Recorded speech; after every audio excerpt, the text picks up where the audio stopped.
The following audio recording has been designed for learning purposes only.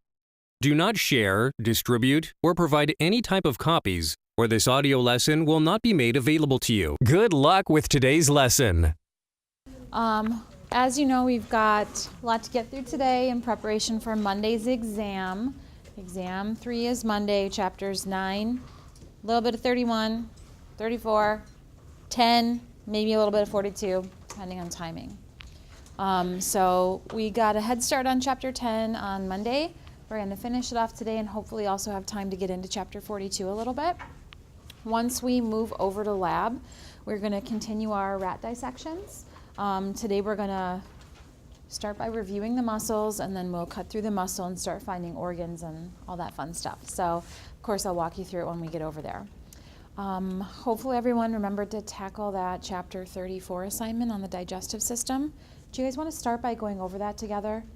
I want to make sure everyone got everything they were supposed to get, because, as I tried to stress on Monday, that's something that's really important that you want to look at before the test on Monday. That information will definitely be on the exam. So go ahead and pull your assignment out. Does anyone need a copy of it? Did anyone miss getting a copy? Okay, let me grab one for you. And this is essentially, we're going to check it basically together, which means if you missed anything, you can fix it before I collect it from you. So everyone should get a perfect 10 on this. I'm still going to grab it from you, collect it, so that during break, perhaps, I can get those scores entered and just hand it back to you so that you will have it as you're studying this weekend. All right, so we're going to start with the first paragraph, which is all about carbohydrate digestion. Carbohydrate digestion, we're just going over the chapter 34 assignment if you guys want to get it out. Carbohydrate digestion begins in the mouth through the action of the enzyme amylase, good, which is found in saliva and hydrolyzes starch to maltose, good, maltose with an O. Make sure it says maltose, this sugar. However, this enzyme, meaning amylase, no longer works in the acidic environment in the stomach. Therefore, a second version of the enzyme, amylase, good, is made in the pancreas and secreted into the small intestine. Next, the enzyme maltase, good, maltase with an A. This is why I'm making a big deal. Make sure I can tell the difference between your O in maltose and your A in maltase. The enzyme maltase, which is present in the small intestine, catalyzes the hydrolysis of maltose, so we're taking maltose and ripping it in half, into molecules of glucose, good, which move through the cells in the small intestine and enter a blood vessel, good. So I know that was kind of rapid fire. One more time, I'm just going to read off the blanks from the carbohydrate paragraph so you can check yourself, okay? Amylase, maltose, amylase, pancreas, maltase, glucose, blood. Questions on carbohydrate digestion? Okay, cool. Let's go on to proteins in the second paragraph. Protein digestion begins in the stomach, where gastric acid and the enzyme pepsin are made. Protein digestion continues in the small intestine, where the enzyme trypsin, good, yep, made in the pancreas, functions. Both of these enzymes function in the same way. They break proteins down to peptides, good, which are then further broken down to amino acids by the enzyme peptidase, good. These amino acids move through the cells in the small intestine and enter a blood vessel, good. So one more time, rapid fire answers for protein to make sure you got them all. Pepsin, trypsin, pancreas, peptides, peptidase, blood. Questions on protein digestion? Okay, let's do fats.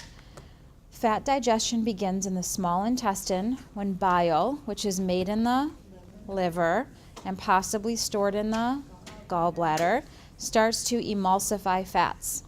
Next, the enzyme lipase, good, made in the pancreas, breaks the fats down to monoglycerides and fatty acids, which are packaged into structures called chylomicrons. I know it's kind of a mouthful, chylomicrons. These structures make their way through the cells in the small intestines and enter a lacteal, good, which is a specific type of lymphatic vessel. Okay, so rapid fire, one more time on the fats. Liver, gallbladder, lipase, pancreas, chylomicrons, lacteal, lymphatic. Okay. How did that go for everyone? Did it go okay? Are we feeling especially better about it now that we know all the answers? Okay, so like I said, what I'm going to do is get these from you guys. If you're still fixing some of the ones you maybe had forgotten to fill in or spelled wrong or whatever, maybe I'll get them from you right as we start break.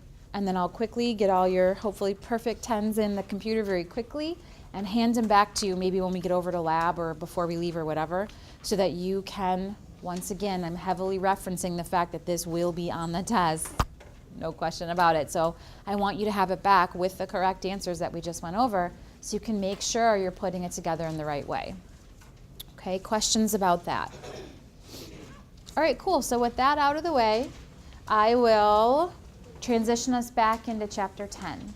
Remember, chapter 10 is all about meiosis, which is a special form of cell division that we only do in one place in our bodies, either the ovaries or the testes, depending on what you got.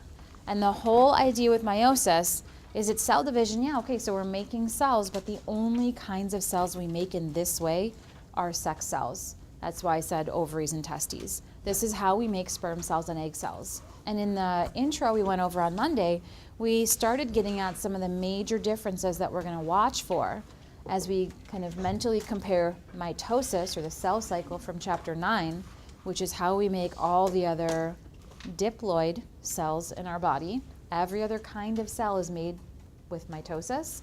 Only sperm cells and egg cells, which we're purposefully making to be haploid. Remember what that means? Only one of each chromosome. And I'm going to reference this a lot, right? 23 chromosomes in the egg cell plus the 23 in the sperm cell. That's how we get 46, the correct number for the baby in that first little baby cell after fertilization happens. So this is why it's so important that we only put half the normal number of chromosomes into the sperm cells and egg cells as they're being made. I think this is the figure we left off with, right? Mm-hmm. Thinking about big picture-wise what's going to happen. We're going to see that in meiosis there are 2 rounds of division, hence the Roman numerals 1 and 2. In the first round of this process, what we're doing is separating those homologous pairs that we learned about on Monday, right? So this would be like chromosome 1 my mom gave me, and this is chromosome number 1 my dad gave me. So most of my cells have one from each parent, but when we're making sperm cells and egg cells, we got to separate those pairs.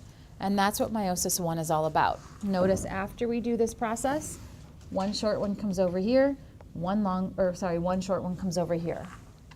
These cells, even at the halfway point, they're already haploid, right? 2 short ones, only 1 short one. But those chromosomes still look like X's, and you guys know that's not the norm for our cells. That's a duplicated chromosome. We want to get a normal straight line chromosome, and that's why we do another round, is to now separate the sister chromatids from each other to get back to the normal straight line version. Because we've gone through 2 rounds of division, we've made twice as many daughter cells, each having half the normal number of chromosomes. Okay? And again, this little N, like 1N or just N, means haploid. And you can see there are 2 chromosomes in there. Contrast that with the cell we started with up top, right? Precursor sperm cells and egg cells. Cells you start with the parent cells, those are diploid like everything else. So the 2N, 4 chromosomes is what we start with, and that's a nice visual contrast to the fact that the cells we end up with are only haploid. Any questions on the big picture overview before we start adding in some more new details? Okay, so before we get into the steps of meiosis, there are some important pieces of information I want to establish first, and that is coming back to a point I probably quickly mentioned on Monday about the fact that these daughter cells, these 4 daughter cells, are all going to be different from each other, right? And in some way it's hard to see that from this overview because those 2 look the same right now. That's because this is just the overview figure. They didn't show us all the detail. But if you compare that one and that one, you can tell they're different, right? Short red, long blue, short blue, long red. They have different chromosomes in them. So that's the one nod that we're seeing to this point, that these daughters are not identical.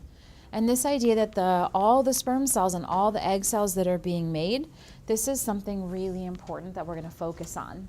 Not only here, but in the beginning of chapter 42, if we get there as well. Genetic variation is something I've talked about since chapter 1 in various ways, right? The whole idea of look around the room, we're all a little bit different. That just means that there's variation. There are differences between all of the members of our species. Like, sure, we have different hair color and eye color and whatever, right? But any difference you can see like that is really rooted in a genetic difference in the DNA. And as I argued in chapter 1, it's been a while since we talked about it, obviously, those differences that exist amongst us, they not only make life more interesting, thankfully, but they're actually really important for the survival of our species, the very survival of our species, right? So if you can think back to how I talked about this in chapter 1, like just in a simple way, if everyone was exactly the same, like if we were clones of each other, and our environment changed in a bad way, we could all be wiped out. The entire species could go extinct. But because of the differences that exist between us, even if our environment changes in that same bad way, even if most of us are negatively affected, chances are at least someone is going to be able to survive, carry on, maybe do better than before even, who knows. And because of that, the species would carry on. So having these differences between individuals in a species is really, really important for topics like natural selection and evolution that we're going to talk about in the last unit of the class. The good news for us and other species that reproduce in the basic way that we do, using sexual reproduction, the huge benefit of sexual reproduction is that this variation is automatically built into the process. Just by the act of how we make sperm cells and egg cells, we're mixing it up a whole lot. And that's like before they're even used. Like even if the egg cell and sperm cell that we're thinking about aren't ever used in fertilization, we have sort of preemptively put a lot of effort into mixing things up to make sure it's going to be a unique combination of information that we pass on to the next generation. So there are a couple of things that happen during meiosis, a couple of processes that we purposefully do to make sure we're generating unique gametes, remember, sex cells.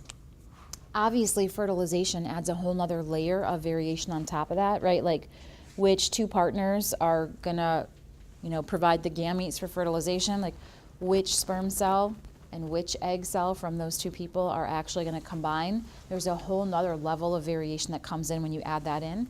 We're gonna focus at least initially on how do we make sperm cells and egg cells to be different even in the same person with the same precursor cell. In contrast, right, we've alluded to the fact before, we talked in chapter 9 about the fact that some species reproduce asexually, right, like amoeba that go through mitosis or bacteria that go through binary fission. We came at this from the angle of unicellular organisms. When they make a new cell, they make a whole new organism, and there was no sex in any of that, right? Remember, those daughter cells that bacteria make or that amoeba make, they're identical to the parent. So with asexual reproduction, there is no variation being generated. Variation is still critically important for those species. They just get no guarantee of it based on their mode of reproduction in the way that we do. They have to rely on like random changes to their DNA to help generate the differences, and that comes at a cost sometimes. This is an idea that we're going to come back to. The fact that there are different forms of reproduction and different pros and cons associated with each. So the big perk of the way that we do this is the variation is built right in. It's a no-brainer. It's always going to be happening because of the way that meiosis happens. So that's what I want to show you guys. Like before we get into looking at the steps, I want to show you, so we know to watch for it, how does this variation really get incorporated? Okay, so the two big steps we're going to talk about are crossover and independent assortment. Okay. Let's do crossover first because it happens earlier in meiosis.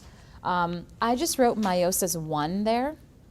If you want to get more specific right away, you could write prophase 1. Obviously, we haven't seen the steps yet, so when we see the steps, I'll remind you, hey, this is where crossover happens. For now, I want to focus on what it is. What is crossover? And to do that, I'm going to start with the picture, okay?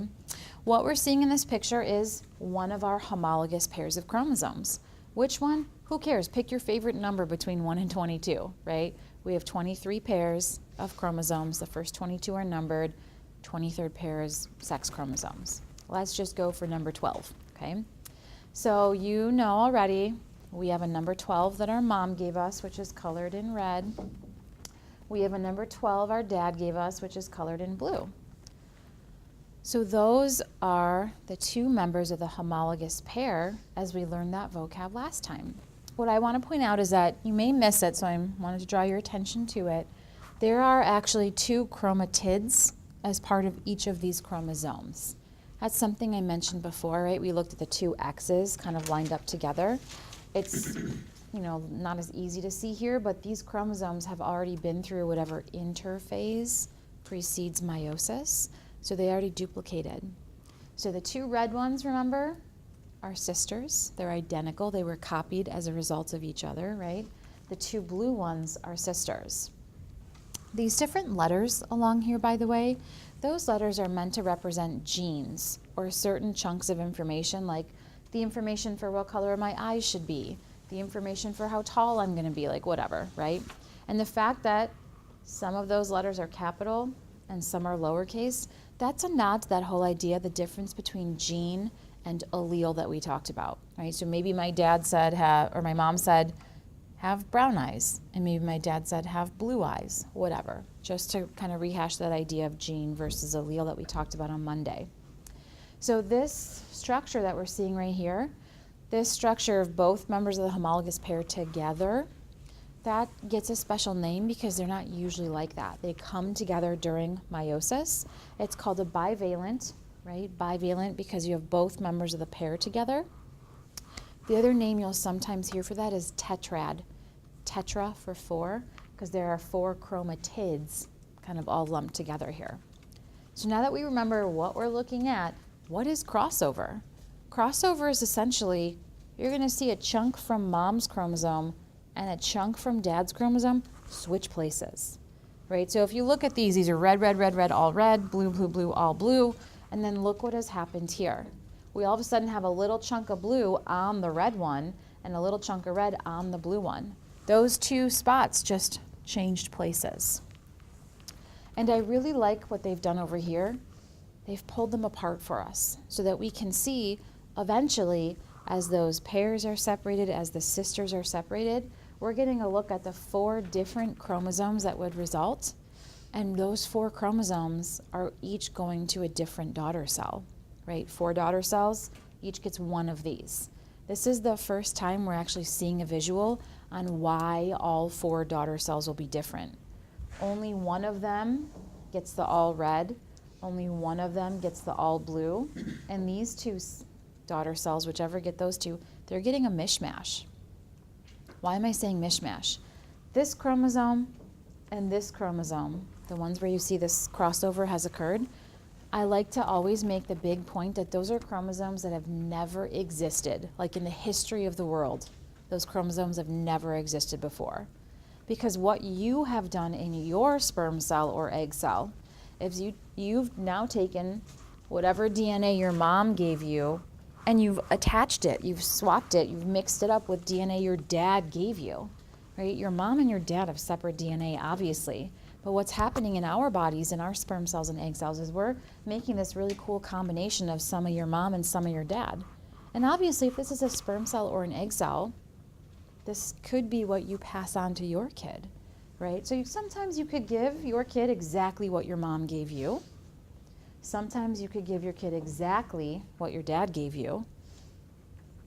But sometimes you give them this really unique mixture of your parents that you're giving to your kid. And I just like to sort of make that point in a broad way, because I think it's really interesting to think about. I do want to make a point here, especially because there was a line break that kind of separated it. Exchange of genetic material between non-sister chromatins. I'm stressing non-sister. Why am I stressing non-sister? Remember, the two red ones are sisters because they're identical. If part of the red swapped with part of the red, would that change anything? No.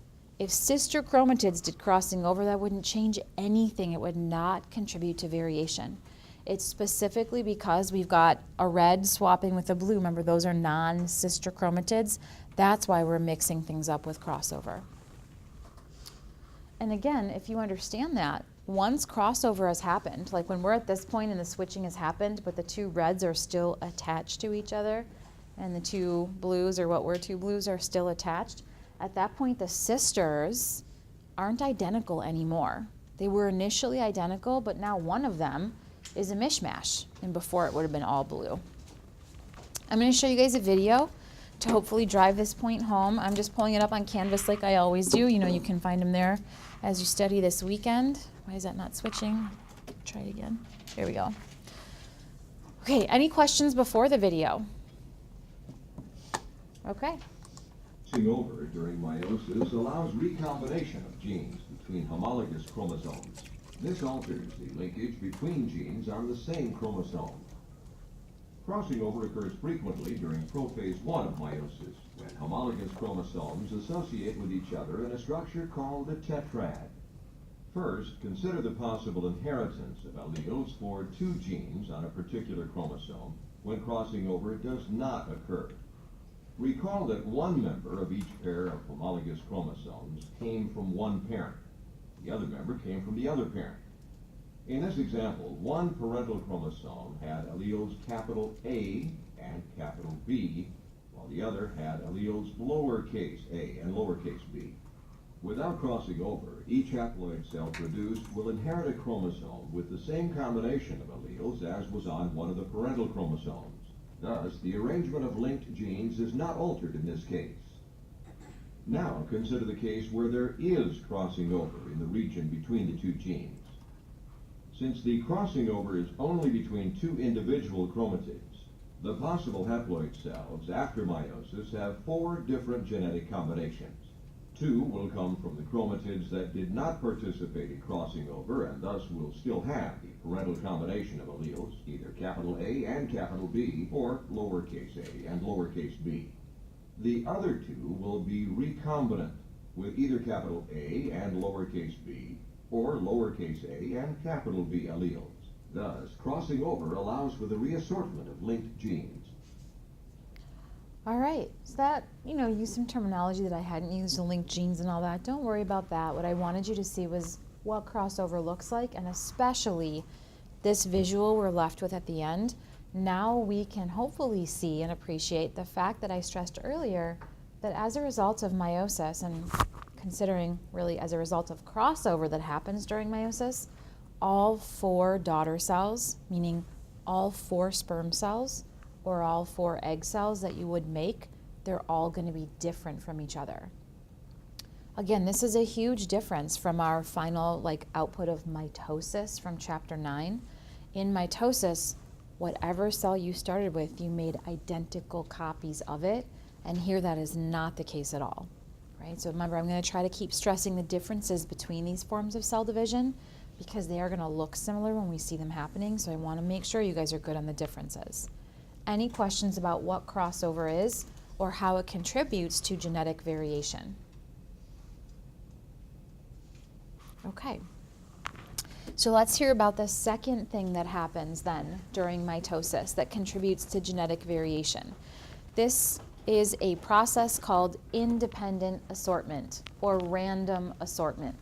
And again, I know we haven't seen the steps of meiosis yet, but you guys saw in that overview figure that at a certain point, the homologous pairs are going to be lined up next to each other, right? Kind of in a lined up in their pairs right down the middle. It's going to be during a metaphase 1, okay? And what independent or random assortment means is just that when they line up, they do so in a random order. So sure, you might get all the blues from dad on this side and all the reds from mom on that side. Sure, that could happen. But this combination is equally as likely to occur, as is that one and whatever.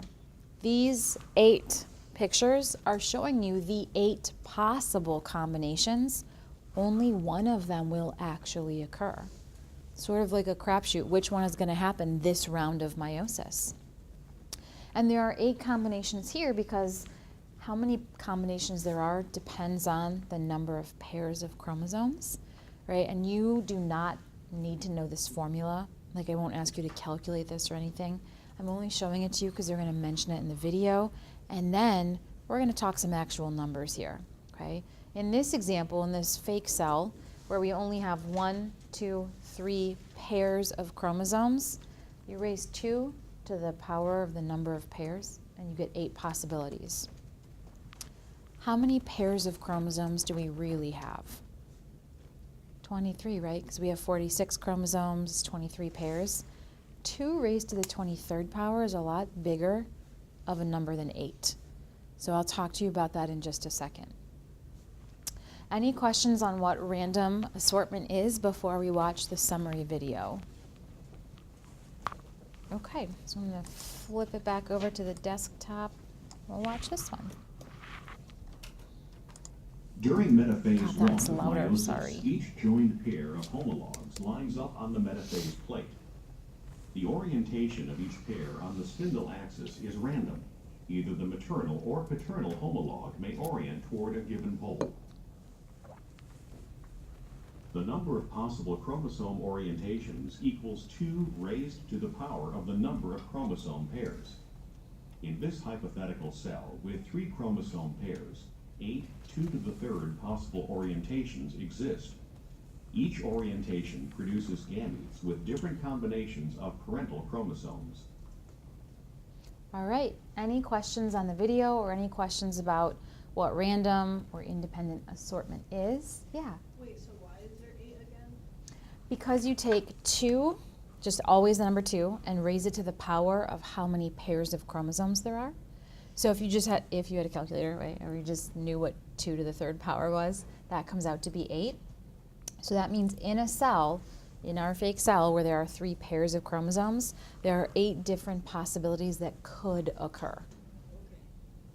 And again, you don't have to know the equation. Like, I'm never going to ask you to calculate it or anything. I just want to show it to you guys. Because the next thing I'm going to show you is, what does this actually mean for us, right? Like, I've talked like, oh, every sperm cell or egg cell you ever make would be totally different. But like, is that for real? Like, what am I talking about? And so that's what I want to do with this slide. Just talk about the significant impact that these events have on us for real, in real life. And what I want to stress right away is you don't need to know these numbers. You don't have to like try to memorize these crazy numbers. I'm only showing them to you so you can get some sense of the impact or the scale of what I'm talking about here. Okay, so I think that is the best way to say it, a staggering amount of variation. Sounds pretty dramatic, right? Like, it's true, it's a staggering amount of variation. If we just do this like 2 raised to the power of how many pairs of chromosomes we've got, that's over 8 million possible combinations. So every time your egg cells or your sperm cells are being made, just based on which way the chromosomes are lining up, red versus blue, whatever, there are over 8 million ways that that could happen. And every round of meiosis, only one of those possibilities is actually going to happen, but there are a large number of possibilities. Especially when you consider the fact that that's also happening in the other gamete, right? If we're really thinking about making a baby, you need 2 gametes, a sperm cell and an egg cell. And independent assortment happens in both processes. This is a much bigger number, right? Million, billion, trillion. Just based on how the chromosomes are splitting up as the sperm cell is being made and the egg cell is being made, there are essentially over 70 trillion possibilities. This is why even if the same 2 partners have a whole bunch of kids together, like a la the Duggars, right? Unless there are identical twins, which are a special circumstance, no 2 of those kids will ever be the same unless you have over 70 trillion children. It's just statistically not going to happen. And that's not possible, obviously, right? And this is just independent assortment. We haven't even taken into account crossover, the chunks switching back and forth. If we assume that's going to happen one time, think about what this number means. We've done decimal swooping before, right? This would be 27 swoops this way. Like, that's a number so big I can't even really wrap my head around it probably. And that's for one crossover event. Crossover typically happens a couple of times per homologous pair. So the real number would be even bigger than that. I honestly can't even imagine how large the number of possible combinations is. Staggering amount of variation. And again, come back to the overall point, like, why does this matter? We are guaranteed in our species, and other things that reproduce sexually are as well, we are guaranteed to get variation in the next generation. When, of course, how you interact with your environment and all of that makes a difference in how you can survive, if you can survive. Changing things up in the next generation and having a lot of options for what could work and what might not work, whatever, that's important for the survival of our species. Again, the biggest benefit to reproducing sexually is this guarantee of variation that we get. There are some drawbacks too that we'll talk about later, but the big perk is the variation that we get. Any questions about variation or how we incorporate it with crossover and independent assortment during meiosis? Okay, so now that we have a handle on, we know we're introducing variation, we know what to look out for, we're ready. We're ready to learn what actually happens here. This is the part where I said on Monday, could be good news, could be bad news. Good news is, these are all familiar words to you. You know what happens in general during prophase and metaphase and anaphase and telophase. So a lot of what we're going to see here is going to sound is really familiar from chapter 9. Differences.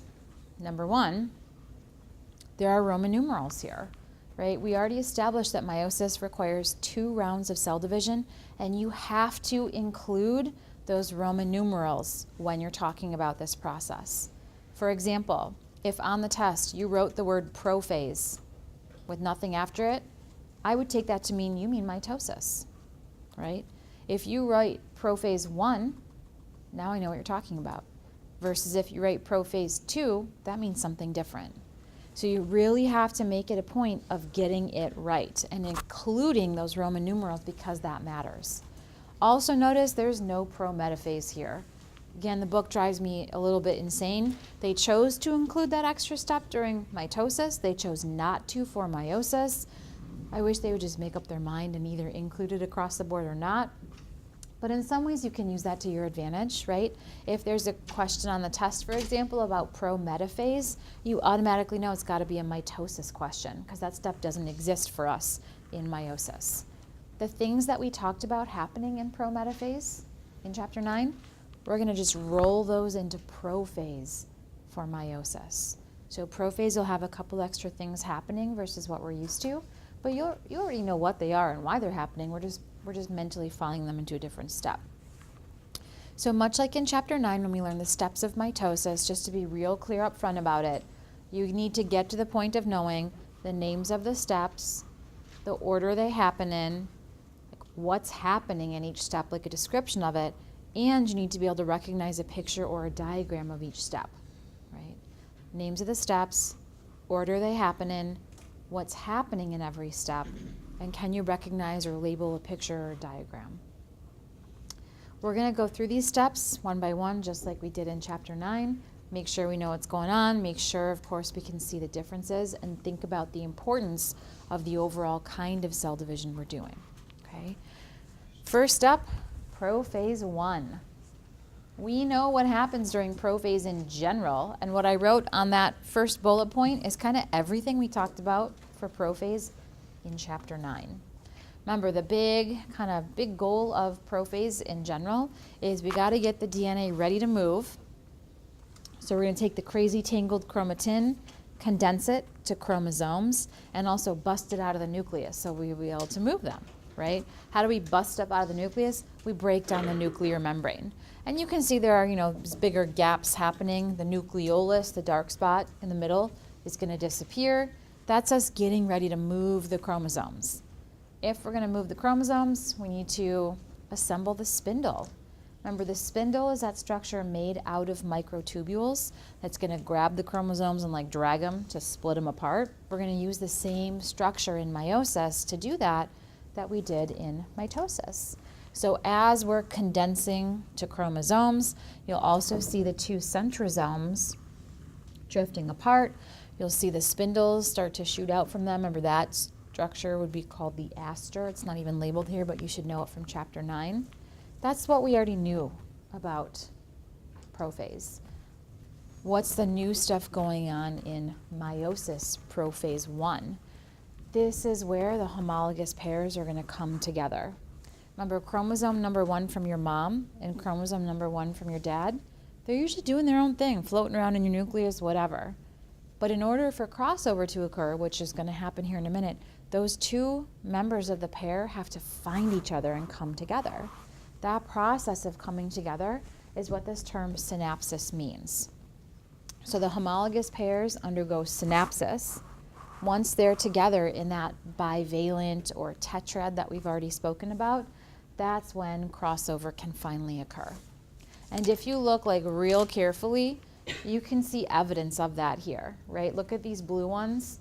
There's a little chunk of red at the end, and the red one has a little chunk of blue at the end, so crossover has already occurred here. Now, in this view of a cell, it's not quite easy, or as easy, I guess, to count them, but you guys know what this means, right? The 2N means diploid. We have 4 chromosomes here. This red one, again, the chromatids are still connected at this point, so it counts as 1. This blue one is 2. This red one is 3. That blue one is 4. In other words, the parent cell, like the precursor sperm cell or the precursor egg cell, it's a diploid cell. For us, 46, in this picture 4. You know, hopefully, why I'm pointing this out to you. The cells that we're going to wind up with at the end are only going to be haploid. For real, 23, and this figure we know to watch for 2 then. Okay. Any questions on what happens during prophase 1, including crossover? Yeah, go ahead, Maddie. What does the term I'm not really trying to pronounce it, B1? Bivalent? Yeah, so that just means, remember, I look for the hint, bi means 2. So that means that both members of the homologous pair have come together. So that's where you have chromosome 1 from mom and chromosome 1 from dad lined up together. Okay. Other questions? All right, so in meiosis, right after prophase 1, metaphase 1. Remember, there is no prometaphase in this chapter. So we're going to go from prophase 1 right into metaphase 1. Classic hallmark of any metaphase is always going to be chromosomes lined up right down the middle of the cell. But I really want to make sure that you guys recognize that these chromosomes are lined up differently than the chromosomes we saw in chapter 9. Okay, mental recap. In chapter 9, the chromosomes were lined up in a single file line, and they were attached on both sides to spindle. Look at what we have going on here during metaphase 1. The chromosomes are lined up, but now they're lined up in their homologous pairs. When you see them lined up in pairs, that's how you know specifically it's got to be metaphase 1. And since they're lined up in pairs, look at what the spindle is doing. It's now attached only to one side of each chromosome. You know what's going to happen next, right? The spindle's going to yank those apart, and this time an entire chromosome is going to go that way or that way. Remember, the whole overall point of meiosis 1 is to separate the homologous pairs. This is how we make sure we're going to do that. We line them up in their pairs. We're going to send one that way and one that way. As they're lining up, I want to make sure I don't forget to mention here, as they're lining up, this is when independent assortment happens, right? Like in this case, we've got the short blue over here and the long red. We could have just as easily, equally as likely to have short blue, long blue, or short red, long red, or short red, long blue on this side. Multiple possibilities. Any questions on metaphase 1 before we watch those pairs being split apart in anaphase 1? Okay, so we've set ourselves up. We're ready to go here. You should already have a picture in your mind about what's going to happen during anaphase 1. Those homologous pairs are being pulled apart. You know the spindle is moving them. You can see it's attached to the kinetochore protein, just like we saw in chapter 9, but the entire chromosome is going to be dragged this way. Hopefully you also see what else is going on here. Remember what this little indent is called? Cleavage furrow. That's our indication that cytokinesis has also begun.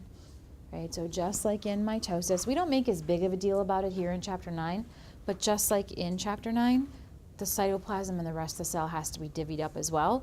And this cleavage furrow formation is our indication that that process has also begun. Any questions on what happens during anaphase 1? Go ahead, Gino. How did you, what did you say for cytokinesis? How you can tell when it's... Oh yeah, so as soon as you see this little dip in the middle of the cell, that's the like first hint of the cleavage furrow starting, and that's how you know cytokinesis has started. Yeah. So there's not as much like attention drawn to it in chapter 10 as there was in 9, but I wanted to make sure you guys know it's also happening here. Other questions? Okay, what comes after anaphase? Telophase, right on. So we've got telophase 1 coming up.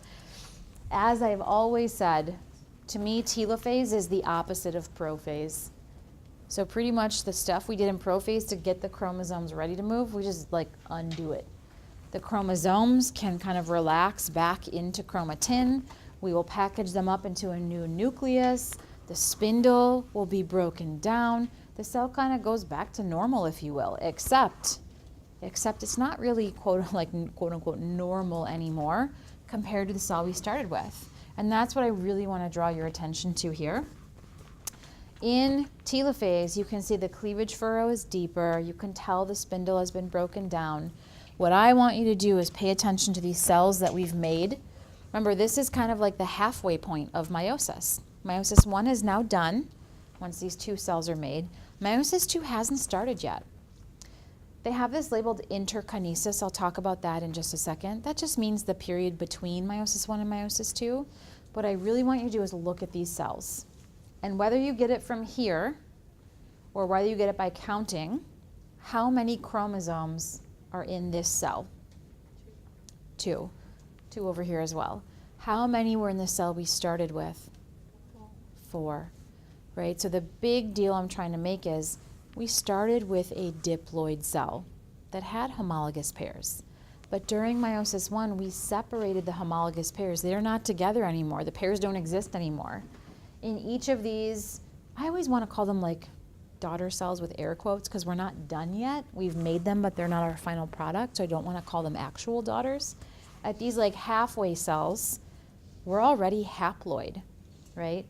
Only one short one, only one long one. This is a haploid cell. But again, you guys know these chromosomes don't look like normal chromosomes. They still look like X's. We still have 2 chromatids, and that's the job we're going to do in meiosis 2. In meiosis 2, we're going to go through all the same normal steps, but we're just going to be separating the sisters. Any questions on meiosis 1? Okay, now just make sure you caught it. Go ahead, Laurel. So, just kind of clarifying, Yeah. before we even go through meiosis, Yes. there's like interphase. There is an interphase, and I kind of wish your book would make a bigger deal about it. Okay. Because we're basically being asked to recognize that that has happened, and I should have made a bigger deal about it. I try to remember, and sometimes I forget because the book doesn't. The fact that we're starting meiosis 1 with X's for chromosomes is how we would know, okay, some sort of duplication already has happened. So there is an interphase that precedes meiosis, just like there is for mitosis. Yeah, good. Good, good, good. All right, before we watch a little recap video, I want to make sure you guys caught what interphase was, because I know I said it kind of quickly there. Interphase is just the little time period between when meiosis 1 is done and when meiosis 2 begins. I have no idea how long it actually is. It may vary from cell to cell or whatever. It's similar to the interphase that we just talked about, but there's no DNA duplication going on. So the cell might get a little bit bigger. It's just kind of like a little waiting period before round 2 begins. Okay. Any questions on prophase 1, where crossover happens, metaphase 1, where independent assortment happens, anaphase 1, where the homologous pairs are being separated, telophase 1, where we pull those halfway daughters apart, or interkinesis, the waiting period, before we watch the summary video. Okay, I'm gonna flip it back over to the desktop, obviously, so we can watch this video. Now, what really drives me crazy is in the video they include pro-metaphase. Like, what the hell? This is the video from the book publisher. They have not included pro-metaphase in the steps, but in the video they have it in. So just kind of mentally roll pro-metaphase 1 into prophase. The rest is pretty good here. Okay. Meiosis follows interphase after the chromosomes of a diploid cell have replicated. Just want to make sure we all identify the same problem they had in the last video. Are those chromosomes yet? No. Tangled up Christmas light version, that's chromatin. Doesn't become chromosomes until prophase 1. Okay, just want to make sure we all recognize that. DNA replication occurs during S phase. After the 2 successive cell divisions of meiosis, a single cell will produce 4 cells, each having the haploid number of chromosomes. Prophase 1 of meiosis 1 begins with the condensation of chromosomes and the vesiculation of the nuclear membrane. Centrosomes, which duplicate at the beginning of meiosis, begin moving apart, and the spindle fibers begin forming. Early in prophase, synaptonemal complexes form, and the homologous chromosomes are seen to align next to each other to form a structure called a bivalent. A bivalent is composed of 4 sister chromatids. Crossing will occasionally occur between homologous chromatids within a bivalent. During prometaphase 1, the spindle apparatus continues to form, and bivalents become attached to kinetochore microtubules. One pair of sister chromatids is connected via kinetochore microtubules to one pole, while the homologous pair of sister chromatids is connected to the opposite pole. Again, roll it into The prophase. complete assembly of the spindle apparatus occurs during prometaphase 1. The chromosomes align at the metaphase plate during metaphase 1. It is important to notice that bivalents are aligned along the metaphase plate rather than individual pairs of sister chromatids, as in mitosis. Anaphase 1 involves the separation or disjunction of homologous chromosomes, with each pair of sister chromatids moving to the opposite pole of the cell as the kinetochore microtubules shorten. When the conjoined sister chromatids reach the poles of the cell, they detach from the spindle apparatus, and the nuclear membrane begins to reform. A cleavage furrow forms, and cytokinesis ultimately results in 2 cells, each having the haploid chromosome number, with each chromosome consisting of a pair of sister chromatids. This completes meiosis 1, and after a period of interkinesis, the 2 daughter cells start the second cell division cycle called meiosis 2. All right, so they never changed the tag at the top. Obviously, we saw telophase 1 happening, and they said it, but they never changed where it says anaphase. Any questions on the video or any questions on any part of meiosis 1 where we've separated the homologous pairs to make haploid cells? Okay, let's take our break. It's 10:50. Let's do 10 minutes like normal. I may regret that later, but we'll do 10 minutes like normal. So be back at 11. Go ahead and bring up your chapter 34 assignments if you had them totally completed. That way I can plug your grades in real quick and hopefully hand them right back to you. You can just make a pile right here. Thank you. In that little waiting period, interkinesis. So where we're going to start is with meiosis 2. Now, you know that we're just going to see another round of division taking place, but this is going to be a little different than meiosis 1 for a big reason. We're already seeing a haploid cell come into this, right? Honestly, meiosis 2 is exactly the same as mitosis, except mitosis happens in a diploid cell, and meiosis 2 is happening in a cell that's already haploid. So once you recognize that, once you recognize this is just mitosis in a haploid cell, I think it becomes easier to figure this out because you already know mitosis, or you should, from chapter 9. We're just going to see the exact same thing happening here, but in a cell that doesn't have homologous pairs. Remember, we already separated those in meiosis 1. So clearly here I've taken a different approach than I typically have been, right? Both with mitosis in chapter 9 and with meiosis 1 just before break. I had every step split up on a separate slide, and I had all the pictures separated. And this time I have a quick little description of all the steps on one slide, and that means when I flip the slide in just a minute, it allowed me to leave all of the pictures together in one big chunk. Now usually I haven't done that because I've wanted to focus on all the little details of what's going on, but at this point, this is like our third time seeing a prophase, a metaphase, an anaphase, a telophase. I feel like we're getting more comfortable. Hopefully you're getting more comfortable with the general context of what's happening in every step. So in this case, I like to keep it all together so we can see the flow a little bit better than we can when I chop it up. So prophase 2 is exactly the same as every other prophase we've ever seen. Chromatin condenses to chromosomes. The nuclear envelope will be broken down. The nucleolus disappears. The centrosomes will drift apart. The spindle will start to form.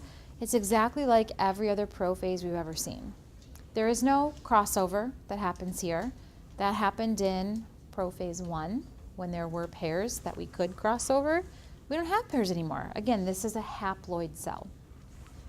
Once we've got the DNA in a form that we can move it, and we've got the structure that we're going to use to move it, what we're going to do with metaphase 2 is line those chromosomes up right down the middle, like we always do.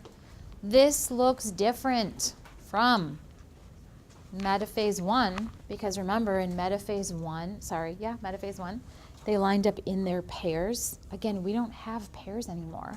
So this time those chromosomes are going to line up in a single file line right down the middle. And we're going to see exactly what we saw in mitosis, where each chromosome is now going to be attached on both sides to the spindle. So that in anaphase, when the spindle yanks on the chromosome, it's going to rip those two sisters apart. Remember, overall point of meiosis 2 is to separate the sisters. And that's what anaphase 2 is all about. Telophase 2, like it always is just wrap everything up. The chromosomes will relax back into chromatin. They'll be put into a new nucleus. The spindle, which has done its job, will start to break down. And once we're all said and done here, we finally will be able to see that we have formed 4 daughter cells, right? We enter meiosis 2 having 2 cells. Each of those splits again, so we wind up with a total of 4 daughter cells, which of course are going to be haploid. That's what we brought into this process. Meiosis 2 starts with haploid cells, ends with haploid cells. So let's walk through all those steps again, now looking at a picture to help us figure this out. Okay, I'm going to start all the way over here with the cells we bring into meiosis 2. What I want to point out right away as a reminder, 1 short one, 1 long one. Only 1 of each chromosome for a total of 2. These are haploid cells already, right? I know I'm being very repetitive, but I hope it's going to help. The whole point of meiosis 1 was to go from a diploid parent cell to these haploid cells. Whole point of meiosis 2, separate the sisters. How do we get started on that in prophase 2? Same stuff you've heard me repeat a bunch of times for prophase. Crazy tangled chromatin condenses into chromosomes. The nuclear envelope is broken down. The nucleolus disappears. That signifies we're getting rid of the nucleus. We're getting the DNA in a form we can move it. We're also going to build the structure that we use to move it. So you'll see the 2 centrosomes drifting apart from each other to establish the poles or opposite ends of the cell. And microtubules will start to shoot out from each of those centrosomes. That's going to set up the spindle, which of course interacts with the chromosomes to actually move them. Classic hallmark sign of any metaphase. It's always chromosomes lined up right down the middle of the cell. And in this case, look how they're lined up. Single file line, just like we saw in mitosis, right? If I showed you this picture and did not show you this, if all you saw was a picture and you didn't know if that was a diploid cell or a haploid cell, you could not tell me. You would not be able to figure out if this was mitosis or metaphase 2 of meiosis 2. They're indistinguishable except for the fact that this is happening in a haploid cell and mitosis was happening in a diploid cell. So you'd have to know what kind of cell it was, diploid or haploid, in order to tell me what type of metaphase this is. Metaphase 1 is much easier to distinguish. That's the only time you see chromosomes lined up in their pairs. Like I mentioned earlier, this time we have spindle attached to kinetochore protein on both sides. So when the spindle kind of retracts during anaphase, now you can see we've ripped the sisters apart. Right? During anaphase, you guys know cytokinesis starts. You're also seeing the cleavage furrow formed as the chromosomes are separated. And of course, telophase 2, just the wrap up, right? The chromosomes will sometimes relax back into chromatin. New nuclear envelope is formed around each, new nucleus. The nucleolus shows back up. The spindle, which has done its job, is now broken down. Cleavage furrow gets deeper and deeper and deeper until the moment when we've got our daughter cells. Big point about the daughter cells, couple big points about them. Number one, how many are there? 1, 2, 3, 4. Are they diploid or haploid? Haploid. What kinds of cells are these? Like in our body, what kind of cells are those? Sex cells. These are either egg cells for you or they're sperm cells. Done, end of story. That's the only kind of cell we ever make as a result of this process. The last point, which I can finally make in a meaningful way, is to reconnect with the idea that these 4 daughters are all different. We made all 4 from the same parent cell, but when you look at these, none of them are the same, right? Only this one has little blue, big red. Only this one has little red, big, mostly blue with a little red, et cetera, et cetera, et cetera, right? Each of the 4 daughters is unique. Of course, they're different from the parent cell, which was diploid, but they're also different from each other, right? This is why I always try to hammer the point home. Every precursor egg cell or precursor sperm cell you have in your body is the same. They're all your cells with your 46 chromosomes. They're all the same. But when you go through the act of meiosis, every time you make a sperm cell, every time you make an egg cell, you'll never make that one gamete ever again. They're all totally different as a result of how this process happens.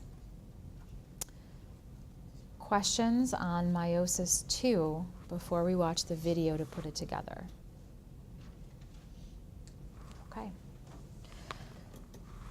We're going to watch kind of the equivalent to that meiosis 1 video. Same issues here. They're going to mention a pro-metaphase that we're not looking at. Roll it into prophase 2. Prophase 2, the chromosomes condense again, and the nuclear membrane vesiculates. During prometaphase 2, the spindle apparatus forms, and the sister chromatids become attached to kinetochore microtubules. In this case, a pair of sister chromatids is attached to both poles, not just one pole as in prometaphase 1. At metaphase 2, the sister chromatids are aligned along the metaphase plate, with each chromatid being attached to one pole. The sister chromatids separate or disjoin and begin moving to the poles of the cells during anaphase 2. During telophase 2, the nuclear membrane reforms and chromosomes decondense. In animal cells, a cleavage furrow is formed that causes cytokinesis or cellular division. As cytokinesis is completed, meiosis 2 results in the formation of 4 haploid cells. Thus, meiosis begins with a diploid mother cell that has replicated its chromosomes and ends with 4 haploid cells containing one set of chromosomes each. Questions on meiosis 2? Okay, so clearly we've seen meiosis 1, we've seen meiosis 2. I think the next step is to bring them together and watch the whole process, and that's what this video is going to help us do. I like this video better, quite honestly. The graphics are more updated. There's no pro-metaphase, but I always like to show people both because I figure the more times you see it, the more times you hear it. the better you're going to hopefully connect with it. In prophase 1, the DNA coils tightly and individual chromosomes become visible under the light microscope. Homologous chromosomes become closely associated in synapses, and they exchange segments by crossing over. By metaphase 1, the nuclear membrane has disappeared, and the microtubules form a spindle. Spindle fibers attach to only one side of each centromere, and the two homologous chromosomes attach to microtubules orienting from opposite poles. Each pair of homologs then lines up on the metaphase plate. Either maternal or paternal homolog may orient toward a given pole. In anaphase 1, the microtubules of the spindle fiber shorten and pull the chromosomes toward the poles, taking both sister chromatids with them. Each pole ends up with a complete haploid set of chromosomes consisting of one member of the homologous pair. During telophase 1, the nuclear membrane reforms around the daughter nuclei. Each daughter nucleus contains two sister chromatids for each chromosome attached to a common centromere. Because of crossing over, the two sister chromatids are not identical. During prophase 2, the nuclear envelope breaks down and a new spindle forms. In metaphase 2, spindle fibers bind to both sides of the centromeres. During anaphase 2, the spindle fibers contract and the sister chromatids move toward opposite poles. In telophase 2, nuclear envelopes reform around the sets of daughter chromosomes. All right, questions on that video? Or really about the entire process of meiosis, because we've seen all of it now. Okay, cool. So the next step is to make sure we know the differences, right? In chapter 9, we learned about mitosis in detail. In chapter 10, what we've just finished doing is learning the details of meiosis. And as I think is probably obvious at this point, there are a lot of similarities between the two, right? The terms, the structures, the figures, the steps, there's a lot of the same kind of stuff going on, which I think can be useful because once you know it, you know it. But it also can be easy to confuse yourself then, like which process is which, what's going on. And that's why I wanted to talk about this section of the chapter where they do a side-by-side comparison. There's a giant figure that like spans across 2 pages in the book. I'm not including it because I don't really think it's all that useful. You've already seen all the figures, so you could go back and compare them side by side if you want to. For me, what's more useful is to get right to the heart of the differences, which is why I made this table for you guys. I'm shocked the book does not have a table like this to more, I don't know, quickly in a pointed way, get at the major overall differences, so I put one together, right? Let's start by reviewing the cell cycle, or mitosis, from chapter 9. What we tracked in that chapter is how our one diploid parent cell went through one round of division, right? Got bigger, made more of everything, and then just divided. Because it divided once, we got 2 daughter cells. Both of them were diploid, just like the parent, and both of them are identical. Remember what I kept saying in chapter 9? Whatever cell you start with, good, bad, or ugly, that's exactly what you're making. It's like taking your parent cell, putting it on a copy machine, and spitting out like a clone, essentially, an identical copy. Keep in mind why we do this and when we do this. We go through mitosis when we need to make new cells, like everywhere. Why do we make new cells? Either to get bigger or to replace old or damaged or dying cells, right? This is not involved really with reproduction in the way that meiosis is. This is just how we make more cells. Like any body cell that you make as a result of mitosis. What we just tracked in chapter 10 is how we make sperm cells and egg cells in a different way. We still start with a diploid parent cell, right? Precursor sperm cell, precursor egg cell. Those have 46 chromosomes like everything else. But because that cell divides twice, we wind up with twice as many daughter cells. We get 4 from meiosis. Each one of them, though, only has half the normal number of chromosomes. And remember, that was the point. We did that on purpose. because 23 in the egg plus 23 in the sperm is how we get the baby to have the correct number of 46. We stressed a lot, I tried to stress a lot, that those daughters are all different. Of course they're different from the parent cell, they have a different number of chromosomes, but because we tracked crossover and independent assortment, we now can also hopefully appreciate that those 4 daughter cells are totally different from one another as well. From the same parent, you make 4 different daughters. And again, the whole reason we're doing this is for reproduction. Sexual reproduction, you guys know the perk there, the variation. We're doing this to make our gametes or our sex cells that can be used in reproduction. Any questions on these big differences? Yeah, go ahead. Say we should like memorize this chart? I would, for sure. I don't think I've ever put it directly on an exam before. I don't see why I couldn't/wouldn't. You might see it, I guess. But all the details that are here, you absolutely want to have memorized. Yeah. And that's why I made it, like I said, to kind of streamline and highlight the differences. The book tables exist, but they're a little bit more watered down in my opinion, right? What this table from the book is showing you is mitosis compared to meiosis 1. So you have to like really read through it to find the differences and then think about it a bit more, whereas the table I put just kind of like lays it on the table. What I did here is I just highlighted some important points to remind you about the whole genetic variation idea and where those steps happen. What I highlighted here for mitosis versus meiosis 2 was the ultimate outcome. That's where you can really see the differences that I stressed on the previous table that I made. Any questions on the differences in the process or the outcome of mitosis versus meiosis? Is there any other charts you would like us to look at, like that? Like, you know? I mean, to compare mitosis and meiosis, that table I made I think is the best way to do it. And that's the major one coming to mind. Okay. And again, I've not like put that on a test before, but there's nothing stopping me from doing so. So maybe. Other than that, I'd say specifically for chapters 9 and 10, just what I've already stressed to know, right? Like Just like the graph, like the pictures, yeah, like the structures that we had to think about. And that's why I'm hoping that chapter 9 assignment you guys did helped you. I was hoping to get those graded to pass back to you today. I didn't quite make it this morning. I've got several of them graded, but several of them not.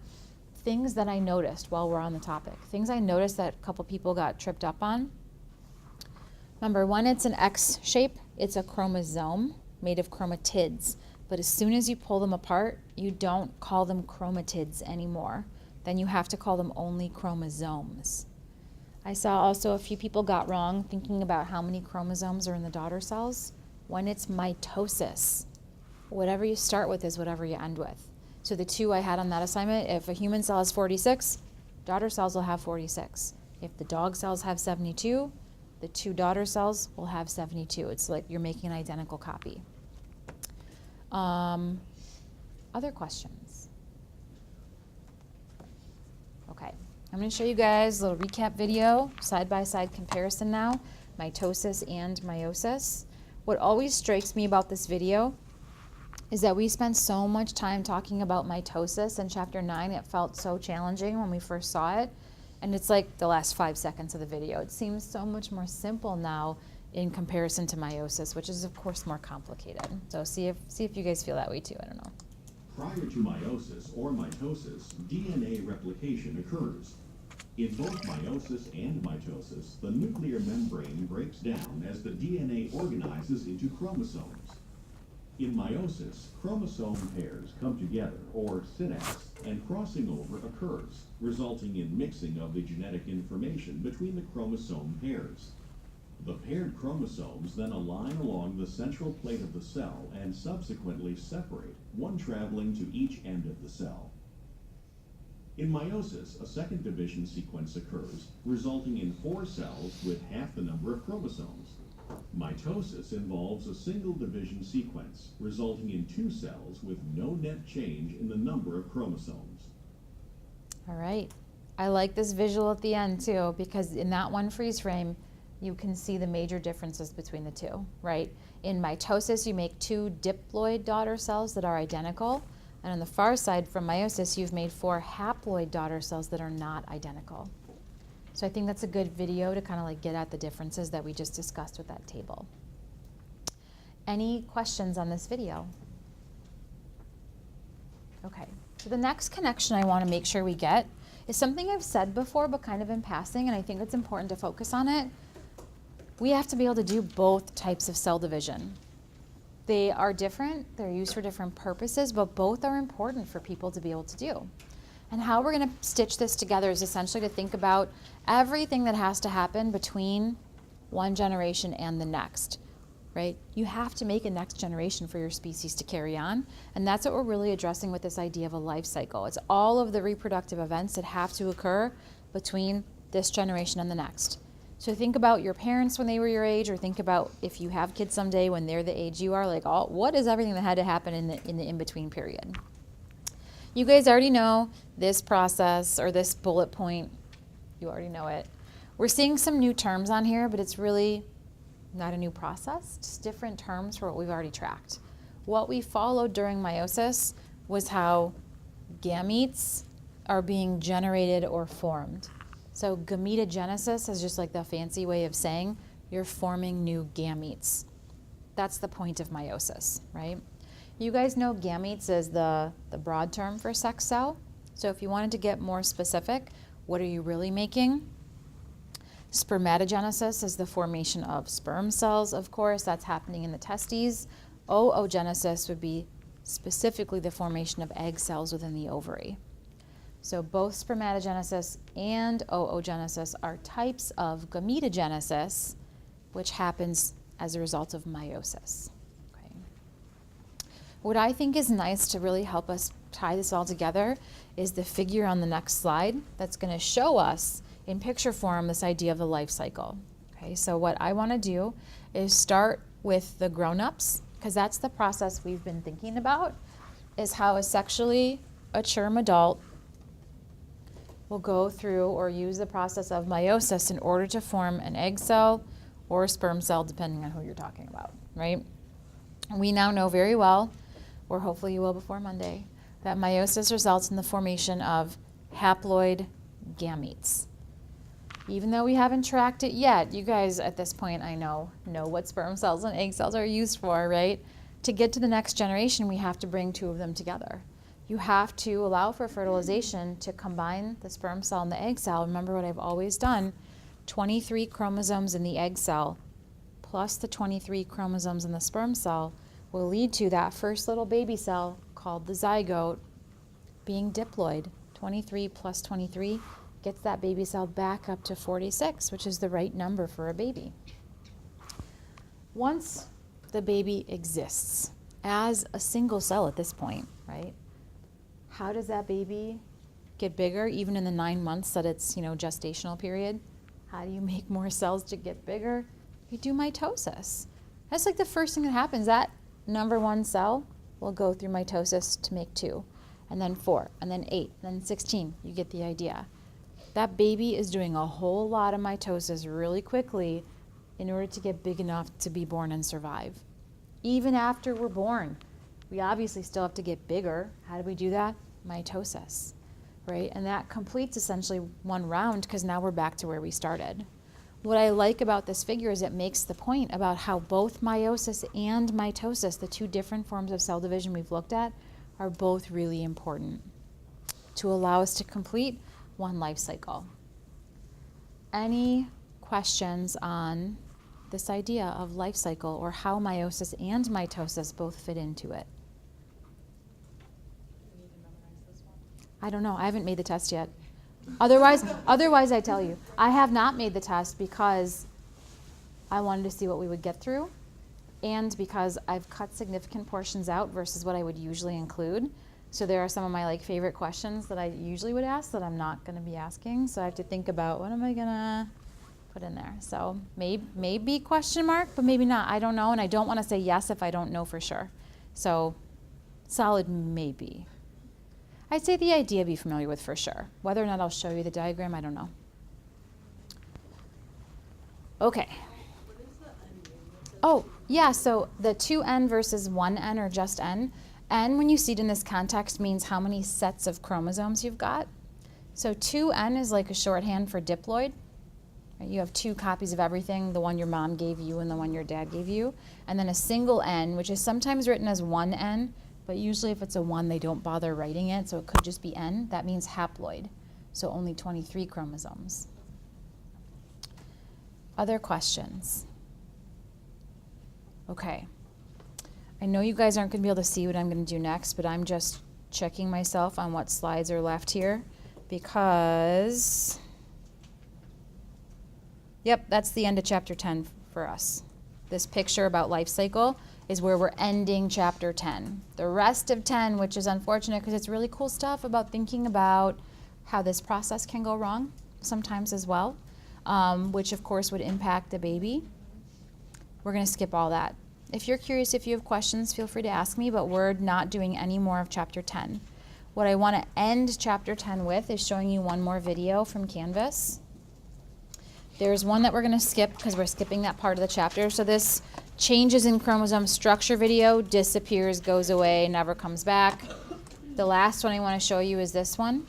I like this one because it does multiple things for us. It's going to give you a thorough review of the steps of meiosis that we've seen. It's also going to talk about this idea of life cycle and understanding the importance of meiosis in that process. So I like that as well. So I'm going to play this through, of course, then I'll see if you guys have questions before we have a little bit of time to talk about a little bit of chapter 42. Meiosis is the process that results in the formation of sperm cells and egg cells. The cells that will undergo meiosis are typically found in the testes and ovaries of males and females, respectively. These germline cells are diploid, having 2 sets of chromosomes, but will undergo meiosis to produce haploid cells, having 1 set of chromosomes. During fertilization, these haploid cells fuse to form a diploid offspring.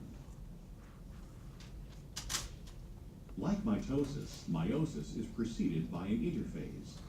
During this time, DNA replicates and each chromosome becomes doubled, consisting of 2 identical strands of DNA. Meiosis involves 2 divisions. The first division, meiosis 1, halves the number of chromosomes, and in the second division, meiosis 2, the sister chromatids are split. The end result is 4 haploid cells. Now let's look at each of these divisions in more detail. Meiosis 1 begins with prophase 1. Individual, replicated chromosomes become visible, and each chromosome consists of identical sister chromatids joined at their centromeres. The spindle fibers start to form, and the nuclear envelope disintegrates. In addition, homologous chromosomes line up next to each other, and an event unique to meiosis occurs. During this unique event, called crossing over, 2 homologous chromosomes, which are lined up next to each other, exchange DNA between adjacent homologous chromatids. After crossing over has occurred, the sister chromatids of one chromosome are no longer identical to one another. In metaphase 1, homologous chromosomes line up along the equator of the cell. For each pair of homologs, the orientation on the equator is random. Currently, the large purple chromosome and the small green chromosome are on top. However, the small purple chromosome could just as easily have ended on top. Each different orientation results in gametes with different combinations of parental chromosomes. This process is called independent assortment. Once the chromosomes are lined up, the ends of the spindle fibers attach to each centromere. In anaphase 1, the chromosomes move apart from one another along the spindle fiber to the opposite ends of the cell. At this point, each chromosome is still double-stranded and has 2 sister chromatids. However, we are separating homologous chromosomes into 2 different cells, so that each new cell will have only one member of the homologous pair and will be haploid. In telophase 1, the spindle fiber disintegrates and cytokinesis, cell division, begins. Thus, in meiosis 1, which progresses from prophase 1 to telophase 1, 2 cells are created, and each cell has half the number of chromosomes compared to the original cell. After cytokinesis is complete, a second division, or meiosis 2, starts. This division is identical to mitosis. and the resulting cells have the exact same number of chromosomes as the original cell at the end of meiosis 1. In prophase 2, we now have 2 cells, each with 2 chromosomes. In this stage, the spindle fibers again start to form at the poles of the cell. In metaphase 2, the chromosomes line up along the equator. This is different from metaphase 1, where the homologous chromosomes were lined up. In metaphase 2, each cell has only one of each homologous chromosome. In anaphase 2, the sister chromatids move away from each other along the spindle fiber, and in telophase 2, along with cytokinesis, we see the formation of 4 genetically different haploid cells. All right, like I said, pretty thorough review of all the steps of meiosis. Any questions on any part of chapter 10 before we put it to bed? Okay, cool. So chapter 10 is done. We're going to take the time that we've got left and talk a little bit about chapter 42. I never intended to do this entire chapter with you. It was only ever going to be a little portion of it, and I'm going to come back from what we would have done anyhow, so we'll see how far we get, okay? What this chapter is about, kind of how it fits in, seems like a big jump, right, from 10 to 42. What we're going to do here is think about what we would do with those sperm cells and egg cells once they're made. They, of course, would combine during fertilization, and some of that, you know, to be honest, I pulled out of chapter 10 and put here to bridge the gap between the two. But really what we're going to focus on is what does that cell do next? Which is a broad point I've made to you guys before. All of us were a single cell initially, right? And babies might be small when they're born, but they're already made of millions of cells, millions of different kinds of cells that behave differently and are found in different places in the body. So how in the world is it that we're able to go from a single cell with a set of instructions to making all these different cell types in all these different places that are doing all these different things? To me, that's an interesting question. Like, how do those cells know when to turn into this versus that, and all like that to me is an interesting question. And that's part of what's in chapter 42. So we're going to start by coming back to a point I made earlier today, and that we kind of started thinking about all the way back in chapter 9. This idea that there are different forms for reproduction, different types of reproduction that can happen in different species. Some species, like us, reproduce sexually. And we already learned in chapter 10 what the big benefit, what the big advantage of reproducing like that is. The big perk is that we are guaranteed to generate variation or genetic diversity just by the act of how we reproduce.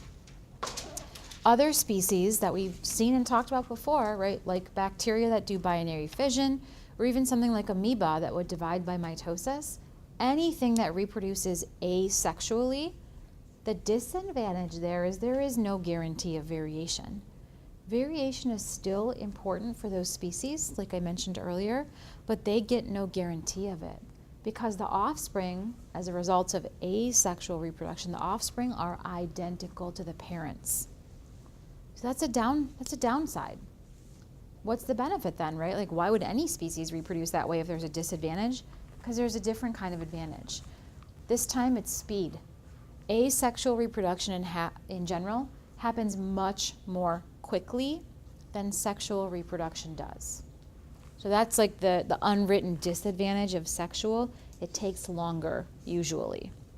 Now, of course, that depends on the species, but that's a general kind of rule that's typically true. Let's talk how much of an advantage this could be, right? Something like E. coli, everyone's favorite bacteria, right? Reproduces asexually by doing like binary fission. That entire process, given the right conditions, can take E. coli 20 minutes. You can go from parents to 2 babies in 20 minutes. Think about how long it takes people to make a baby, right? If we're on the lower end of the scale here, right, you can have a baby when you're 12 or 13 years old probably. We're now pushing 40 or 50 that people can have kids, but we're on the magnitude of decades, right? It takes decades for us to reproduce because we have to reach maturity first and all of that. Imagine if you start with an E. coli and a little human baby at the same time, how many more E. coli babies would happen over the course of the 20 or 30 years it will likely take that one human to make one more human. That's an enormous difference in terms of how many members of your species you can make in the same amount of time. Again, big benefit of asexual reproduction is speed. Big benefit of sexual reproduction is variation. There's a trade-off, right?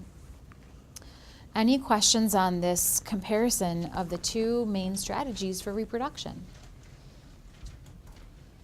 Okay, so what I want to do, like I said, is sort of bridge the gap from where we left off in chapter 10, and this is a figure I pulled from chapter 10 and put here. What I want to start by doing is thinking about meiosis as we learned it, but now acknowledge that there are slight differences in how spermatogenesis on the far side and oogenesis on this side are taking place. There are slight differences in how men and women perform meiosis. And what I want to do is start with spermatogenesis because this follows more the track exactly of meiosis as we learned it in chapter 10. This shows you what you would expect. You're starting with what I've always been calling like the precursor sperm cell. It has an official name, but you can just think about it like precursor sperm if you want. That's our diploid parent cell. We go through meiosis 1. There's our halfway cells that are already haploid. We go through meiosis 2. There are the 4 different daughters we've made. They have to go through some like maturation steps, and here are the sperm cells that you would, recognize. From one parent cell, 4 daughter cells, just like you would expect. That is what's going to look really different as we track egg cells being made. Precursor egg cell, again, diploid, like all other cells in our bodies. You do meiosis 1, you guys know what to expect. We should at that point have 2 of those halfway cells. We don't. We only have 1. Like, what the heck? Where's the other cell we're expecting? It's kind of right there. But before I can talk about that, I want to come back to these sperm cells. Sperm cells are really little. If you tried to look at the testes slide the first day we used the microscope, you can appreciate just how small sperm cells are. What is in those sperm cells that we have to get to the egg are chromosomes, 23 chromosomes. And obviously the sperm cells have to move to get to the egg cell. So to help them get there efficiently, we want to make them light on their feet, right? We want them to be able to travel quickly and efficiently. And the way we can do that is to streamline them and make them lighter and smaller and more compact. So if it helps you here, you can think about sperm cells like they're just carrying 23 chromosomes and not much else. There's more there, like mitochondria and whatever, a huge flagellum, but think about them like it's just a small compact carrying case for 23 chromosomes. We know that sperm cell is going to combine with the egg cell, and that first cell that results, the zygote, that's our baby. We have to give that first little baby cell everything it needs to be successful. And we're not putting much in the sperm cell besides the chromosomes. That means everything else the baby needs. All the cytoplasm, all the other parts, the majority of that has to come from mom. And so what we're going to try to do here is sort of make up for the little sperm cell by making a giant egg cell. We're going to pack as much as we can into one big, fat, juicy egg cell to counteract the little itty-bitty tiny sperm cell, right? So let's think about the best way we could do that. Would the best way to be making a big, fat, juicy egg cell to take our parent cell and slice it into 4? No, you're dividing resources. What we want to do is essentially, this is like a terrible pun, but I think it works. We want to put all our eggs in one basket, focus on making one big egg cell so that it can be the best egg cell it can be, right? How do we do that? We essentially just have to get rid of the extra chromosomes. That's what this polar body essentially is, right? So this parent cell that should have split to 2, the division of the chromosomes still happens exactly as you would expect, but instead of splitting the entire cell, what we do is take that second nucleus that would have formed, just shove it off to the side and ignore it. That's what this polar body is. It's essentially a dumping ground for the extra chromosomes that we want to get rid of. Now we have 23 X's still here. This is the ones we're investing in, the ones we're focused on, and that is essentially just a garbage bag full of the other 23 that we don't care about at this point. Notice that was just meiosis 1. Look who shows up before meiosis 2. Sperm cell. I think a lot of people probably don't realize that egg cells never finish meiosis unless they've already been fertilized. Fertilization is actually the trigger to finish meiosis too.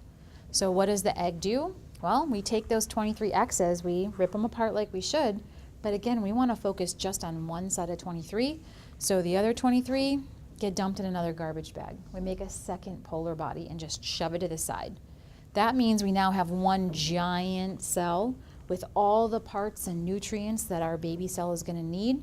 And we're merely going to take the 23 chromosomes that little sperm cell brought, combine them with the 23 that we focused on for this one egg, and that is how you make your diploid zygote, right? Because of that, there are differences, right, in how sperm cells are made and egg cells are made. I think most people are probably generally aware of the fact that women make fewer egg cells over the course of their life as compared to how many sperm cells men can make. This is part of it, right? Like men get 1 to 4 parent cell daughters like you would expect. Women get a 1 to 1. One precursor, one good viable egg. So that's part of it. It's not the only part of it, but that's part of it. Any questions on these differences between spermatogenesis and oogenesis? What happens to the polar body? Do they just like disappear? Yeah, they kind of get absorbed and broken down, essentially. Yeah. Other questions? All right. So what I want to do is focus maybe just for a couple minutes, relatively quickly, on those gametes that we've worked so hard to make at this point. I've said almost everything I want to say about the sperm cell at this point, right? The big push I made is that they're pretty little. Most of what you would consider as a normal part of a cell is in this head portion. The middle piece right here, this is what I want to focus on for a second, ton of mitochondria. Now, why would we put a ton of mitochondria in a cell that we're trying to make lightweight and easy to move? How is it going to move? That big flagellum, that big tail has to help it swim, right? That takes a lot of energy to be able to do that, so we have to put a bunch of, powerhouses in there for that sperm cell to do its thing. The other structure I have to mention here is this acrosome. It's like a little covering over the head of the sperm cell. What's in there? Enzymes. Okay, great. What kind of enzymes? Digestive enzymes. Not like from the digestive system, really. I mean hydrolytic enzymes. Enzymes that can break other things down. And that's going to become really relevant in a minute as we watch how fertilization happens. Before we can get to fertilization, we got to talk about the egg a little bit more. I've already said what I want to say about how the egg is made and how we focus on making one big fat juicy egg cell. The bit I want to add in is that we provide some protection for that egg, right? We have focused on the one. We want to make sure that is one good egg cell that we are actually making. How do we do that? We put a couple protective layers around it. I'm going to start from the outside, work my way in. So the outermost kind of surrounding layers, plural typically, are referred to collectively as the corona radiata. These are made of cells from the follicle. That's why they're labeled follicular cells. What the hell is the follicle? If you're not familiar, follicle is the structure in the ovary where the eggs are being made. During ovulation, the follicle ruptures from the ovary to release the egg, and some of those cells from the follicle tag along, and they kind of stick to the egg, and they make the corona radiata. Underneath those layers of cells, there's a layer called the zona pellucida. This is made of extracellular matrix, which we heard a little bit about in chapter 5. Just a bunch of structural proteins and sugars. This is going to sound super weird, but I don't even care because it helps me. I picture, for zona pellucida, I picture like an M&M, crunchy candy outside, chocolatey middle. The zona pellucida is the crunchy candy outside. It's like a harder coating around the egg to really protect it. And why I'm bringing this up is the sperm cell, obviously, to fertilize, has to get through those layers. We're going to look at how that happens in a second. Okay. Before we do, I think I'm going to skip this figure. I only show this to make the point about what the follicle is. So if you weren't following what I said, this is an ovary where meiosis is starting, where egg cells are being formed.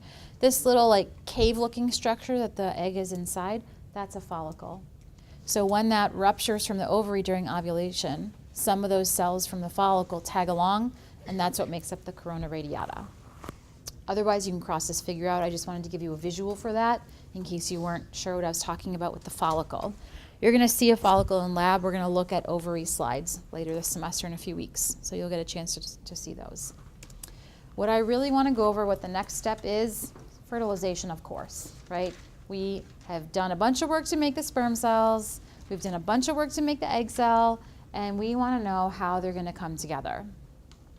I am going to, this is going to be frustrating, I'm assuming for you guys, I'm going to switch the slide right away because I would rather explain this while we're looking at a picture. So this is a time when you can either leave a little space and go back to Canvas later or just write it down while I'm saying it. So I'm acknowledging, I know that's probably not your favorite thing to do, or when I do it, but I wanted to show you the picture because I think this is really what can help us put it all together. Just so we know what we're looking at, this giant beast down here is the egg cell, part of the egg cell. There is the start of the egg cell nucleus. This little beige layer right here is that zona pellucida, made of extracellular matrix proteins and sugars. It's the crunchy layer around the M&M, right? All these little circles up here, those are cells from the follicle. That's why they look like they have a nucleus. They're actual cells. Look at the size of this cell. Look at the size of our big fat giant egg cell, just for comparison's sake. Those two layers that we spoke about, again, the sperm cell has to get through them to fertilize. So it's going to wiggle its way between these cells. Remember what's covering it? That structure called the acrosome that has all those digestive enzymes. Those enzymes are what's going to allow this sperm cell to get through the zona pellucida. I kind of picture like someone with a machete hacking their way through a forest, right? These enzymes are chopping up the extracellular matrix in order to get to this little squiggly line, which represents the plasma membrane, the cell membrane of the egg. Once that sperm cell touches the egg cell membrane, this triggers a couple of things. Number one, we want to make sure that only one sperm cell is allowed to get in. Let's connect with why this is so important. Just going back to the same thing I've said several times, right? 23 chromosomes in the egg, 23 in the sperm is how you get the correct number for a baby.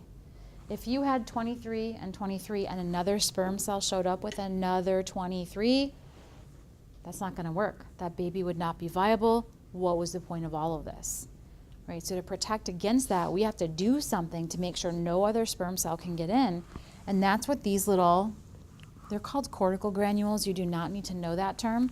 Picture them like they're little wheelbarrows full of bricks, just sitting there underneath the cell membrane. And as soon as one sperm cell touches it, those bricks immediately self-assemble into a brick wall that even a machete can't chop through. So as soon as this fertilization membrane forms, it prevents any other sperm cell from getting in. Why do we have to prevent? If there's one sperm cell there, there are a bunch of them there, right? They travel in packs. So this guarantees that we have only one winner. That also triggers meiosis to finish for the egg.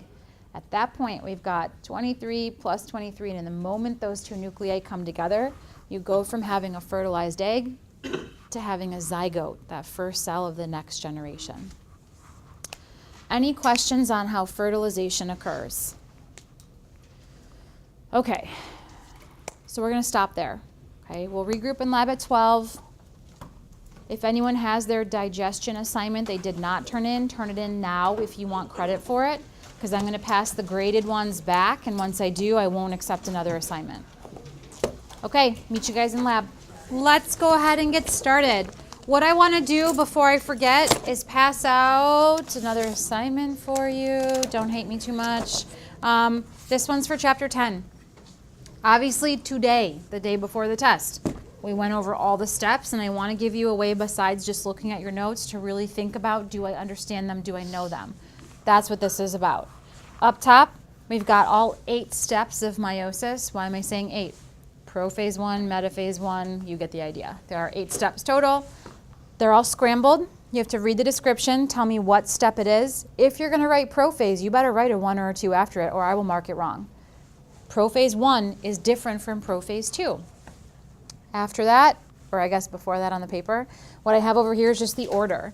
This is you acknowledging prophase 1 is step 1. Metaphase 1 is step 2. So you're going to have numbers 1 through 8 over here to put them in order. They'll be jumbled, right? Down below, pictures of all the steps as well that you're going to label with what step is what. These are also jumbled. They're jumbled in a different order than what's up above. And I purposefully grabbed pictures that are not the ones from the book to really make you think about, do I know it? And I'm not just memorizing what the one book picture looks like. Okay, so I'm going to pass these out now so you guys can put them away if you want to not have them out with the rats. Questions about it? Okay, so treat that like homework for the weekend.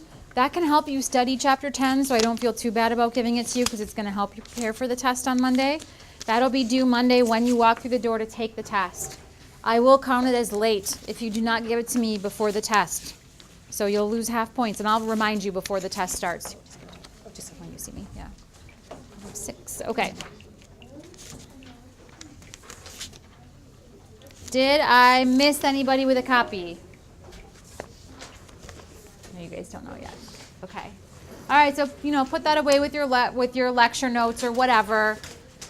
And you need one more? Okay, sorry. That's why I always just double check because they sometimes stick together or I can't count to 6. Okay. All right, cool. So with that out of the way, what I want to do obviously is talk about the rats. What we're going to do today, once I'm done explaining, I'm going to be talking for quite a while so you guys know what you're supposed to be looking for and doing. Once I'm done talking and you get your rats out, I'll do the same thing. I'll put gloves on, pull them out into trays for you. You'll know it's yours because you wrote your name on the bag or whatever. You're going to get a dissection kit. You're going to grab 4 to 6 of those T-pins that are in the back. And the first thing you're going to do with your rat is review everything from Monday. So go back over the muscles one more time because today's new stuff requires that you're going to cut through the muscle, open it up so we can start seeing organs. Once again, when someone's ready for that, I'll call everyone over and do a demo of the best way to get the rats opened up and maybe show you guys a few things. We'll also at some point look at the pregnant rat together so we can count babies, talk about the uterus because it's different than ours, etc.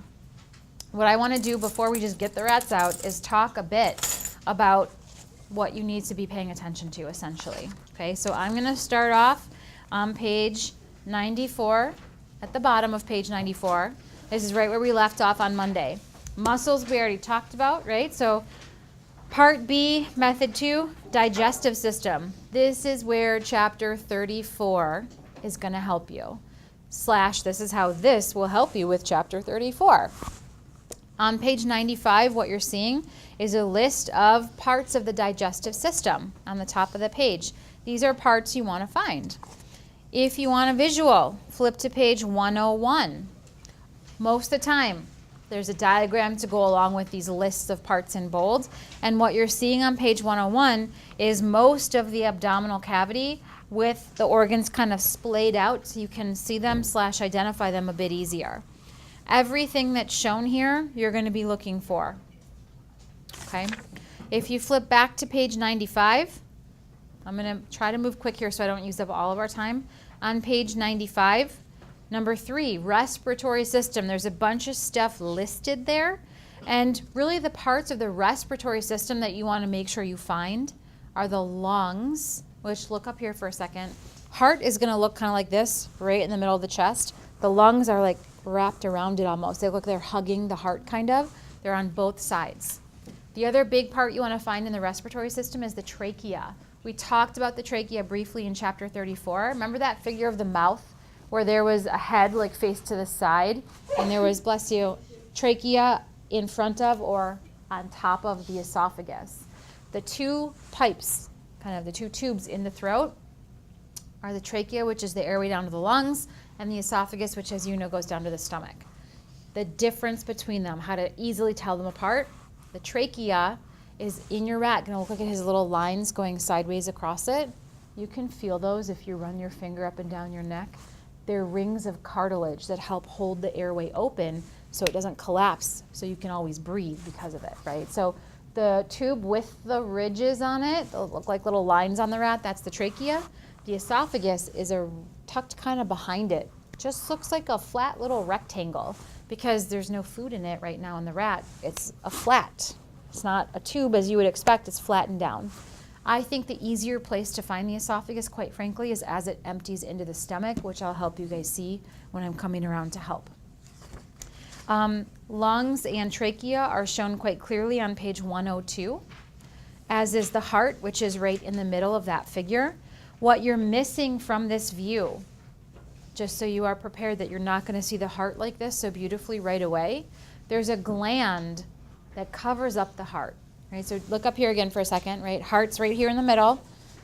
Covering it is a gland called the thymus gland. You can see it on page 103.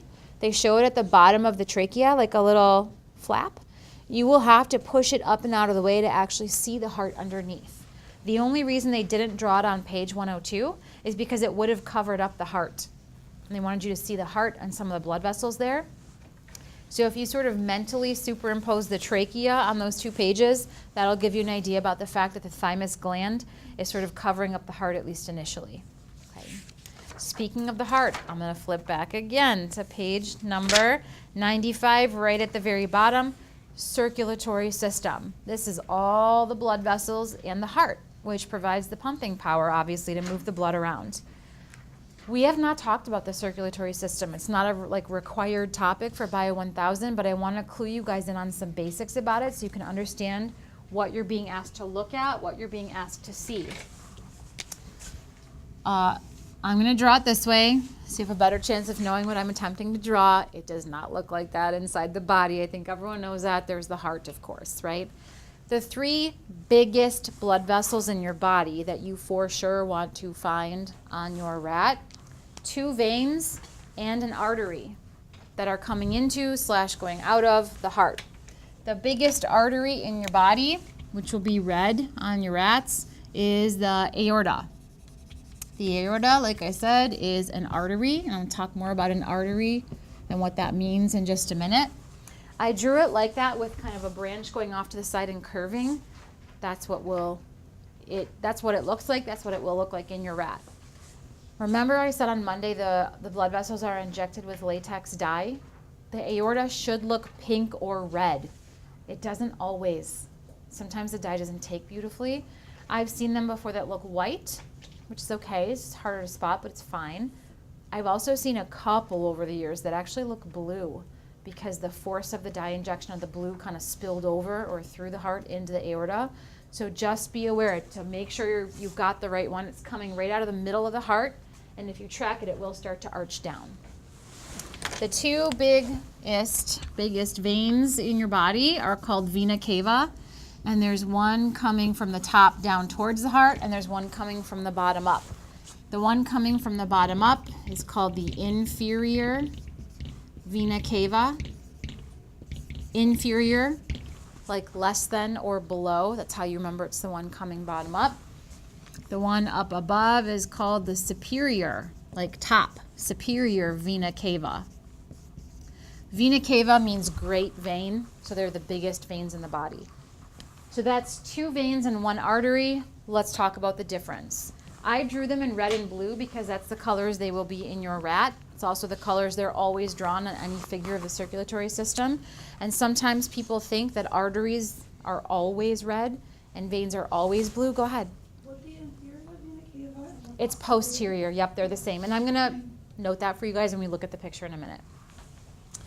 The real difference between artery and vein has to do with the direction of blood flow. Arteries, like the aorta, they carry blood away from the heart. I underline the A because that's how I remember. Artery, away, both start with A. Veins, on the other hand, they are bringing blood back towards the heart. Now, the color that I drew, artery red, vein blue, it's usually correct. But the color that these blood vessels are and are drawn in figures, that actually is not linked with whether it's an artery or a vein. The color is linked with oxygen status. When it's drawn in red, it means it's oxygen-rich blood. It has a lot of oxygen in it. When it's drawn as blue, it means it's oxygen-poor. So in case you're not familiar with our circulatory system, we have what's called a double loop system or a double loop circuit, double circuit system, however you want to word it. We take blood from the heart and send it to one of two places. Either it goes to the lungs in one round. Think about why we would be doing that. We bring oxygen into the blood. We then go back to the heart to get a big push when the heart beats, to send that blood in the other circuit or the other loop out to the rest of the body everywhere to deliver said oxygen, right? So what the aorta does is it carries blood with a whole bunch of oxygen out to deliver it to the body. As the blood drops off oxygen to the cells in all our tissues, it switches from red to blue. It also switches from being pushed away from the heart in what would have been a red artery, switches to blue because there's no oxygen, switches to a vein to come back to the heart. That's why these great veins are blue. They're carrying oxygen-poor blood from all the tissues back to the heart. What do we do once we're there? Get a push to go to the lungs, reload on oxygen, come back to the heart for a push to go deliver it. Push to the lungs to get oxygen, push to the body to deliver it. This is the two loops I was talking about, to the lungs and back, to the body and back, to the lungs and back, to the body and back. Now that's a lot of detail for a system we haven't talked about in detail. And I wanted to only mention that because at the bottom of page 95, they're basically asking you about the exception to the rule. It says veins, arteries which carry blood away from the heart should be red. Veins which carry blood toward the heart should be blue. Only one artery contains blue material. So there's one blood vessel going away from the heart that does not have oxygen. That one is asking you to name it, so I'm telling you it's called the pulmonary artery. Pulmonary artery. Pulmonary means lungs. Artery means away from the heart. So where is that blood going when it leaves the heart? To the lungs to get new oxygen. That's why it's blue when it leaves. It's headed to get new oxygen. Flip the page. Likewise, there's only one vein or a couple little veins that are red instead of blue. Why? Pulmonary veins. Those veins are coming toward the heart. Where are they coming from? The lungs. That's why the blood is going to be red now. We just put new oxygen into it. The pulmonary artery and the pulmonary veins, those are the exceptions to the rule. With those exceptions, pushed to the side, you can assume that if it's red, it's an artery. If it's blue, it's a vein. Good news here for us, in the rat specifically, I'm not making you find the pulmonary artery and the pulmonary vein. Because of that, we can default to artery red, vein blue. So what I am going to encourage you to do is flip to pages 104 and 105, which I call the scary pages, because there are a whole lot of blood vessels labeled here. In my, humble opinion, this is way too much for an intro class, way too much. So what I want to take a couple minutes and do is cross a bunch of stuff out for you, okay? On page 104, look at the caption, white rat arterial system, ventral view, injected with red dye. So what I want you to write at the very top of the page, big letters so you don't forget, arteries. Everything labeled on this page is an artery, and then put equals red. You know there is one exception, but you know I'm not going to make you find it, so anything red you see, you know is an artery. What I'm going to do is go down the figure, starting at the top left, and I'm going to tell you what to cross out, meaning ignore, you don't have to find, I'll never ask you about, it's gone. Then I'll go back through and acknowledge what I've left you with that you should be looking for, okay? Second one down on the left, cross off subclavian artery. Keep going down the left side, cross off innominate artery, cross off celiac artery, cross off superior mesenteric artery, skip a couple, cross off iliolumbar, cross off inferior mesenteric, cross off common iliac, cross off external iliac. Go over to the right-hand side of that figure, cross off left subclavian, and then look at the next two, thoracic aorta, abdominal aorta. Remember how I said the aorta kind of arches and drops down? This is just where you could find it lower in the body. Cross those out. You're not going to really have to find it there. I'll never ask you about it there. Where I want you to find it is right where it comes out of the heart and does that arch, which is labeled above aortic arch. It's the only place I'll ever ask you to find the aorta. So let's look at what you have left on this page. Let's look at the blood vessels you want to try to find here, okay? In the neck, I've left you with one red artery. It's called the carotid. Whether you find it on the right side of the rat or the left side of the rat, here's how we're going to do this. Like if you pull it on the extra credit card or whatever, you point to anything red in the neck area. Call it the carotid, I'll say, great job. Right color, right location, you're good to go, okay? What else did I leave you? Not too much, right? Coming right out of the heart, the aorta, right in the middle, biggest artery in the body. Okay. Renal, halfway down the left. Does anyone know what renal means? Kidney, okay? Once you remember that renal means kidney, the kidneys are an organ you're going to find. They look legit. They look like little kidney beans inside the rat. Find the kidney, look for a red artery close by, call it the renal artery, you're solid. Okay. I left you the femoral artery. When you hear femoral, think femur, biggest bone in the leg. Femoral means leg, artery means red. Find something, really kind of anything red, blood vessel in the leg, call it femoral artery. Yep, you got it. Even if you're not really pointing to the femoral artery, I'll say good job. Okay. I crossed one off that I meant to have you leave. I'm so sorry. Subclavian. Second one down on the left. Subclavian. Keep that one in. It's more of a minor one, but I want you to look for it.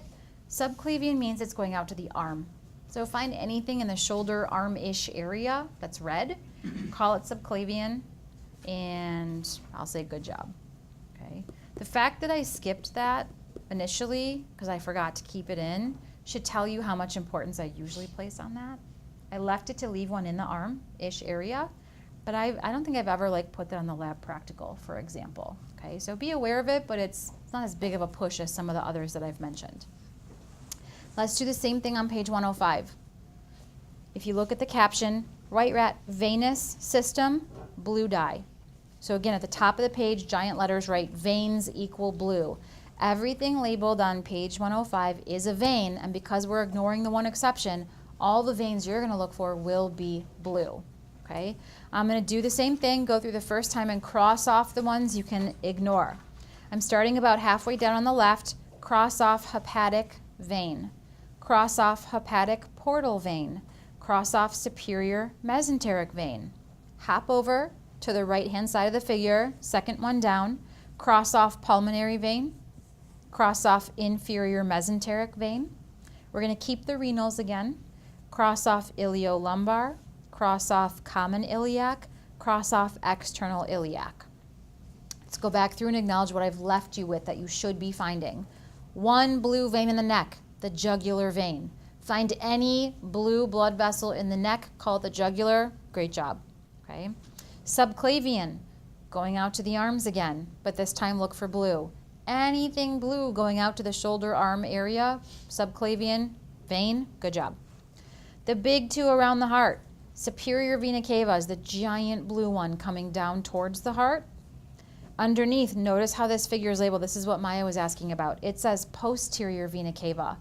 I will always call it inferior. That's just the term I always heard. Posterior is correct as well. There are two terms people use for this. I always go for inferior, so make a note of it. That's the inferior vena cava, like I drew on the board.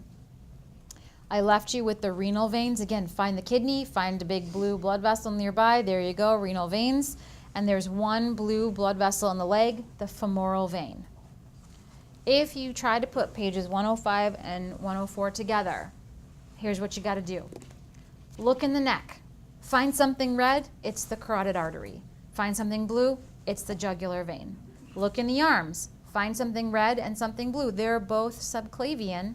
The red one's the artery, the blue one's the vein. Look at the heart. Find the big three that I drew up here for you. Those are important. They're probably the easiest to find because they're the biggest, so make sure you find all three of them. Again, to see these ones up top, you're going to have to lift the thymus gland out of the way. Find the kidneys, the little kidney beans inside the rat. Find something red, it's the renal artery. Find something blue, it's the renal vein. And find one red and one blue in the leg. They're both femoral. Red one's the artery, blue one's the vein. Any questions on blood vessels?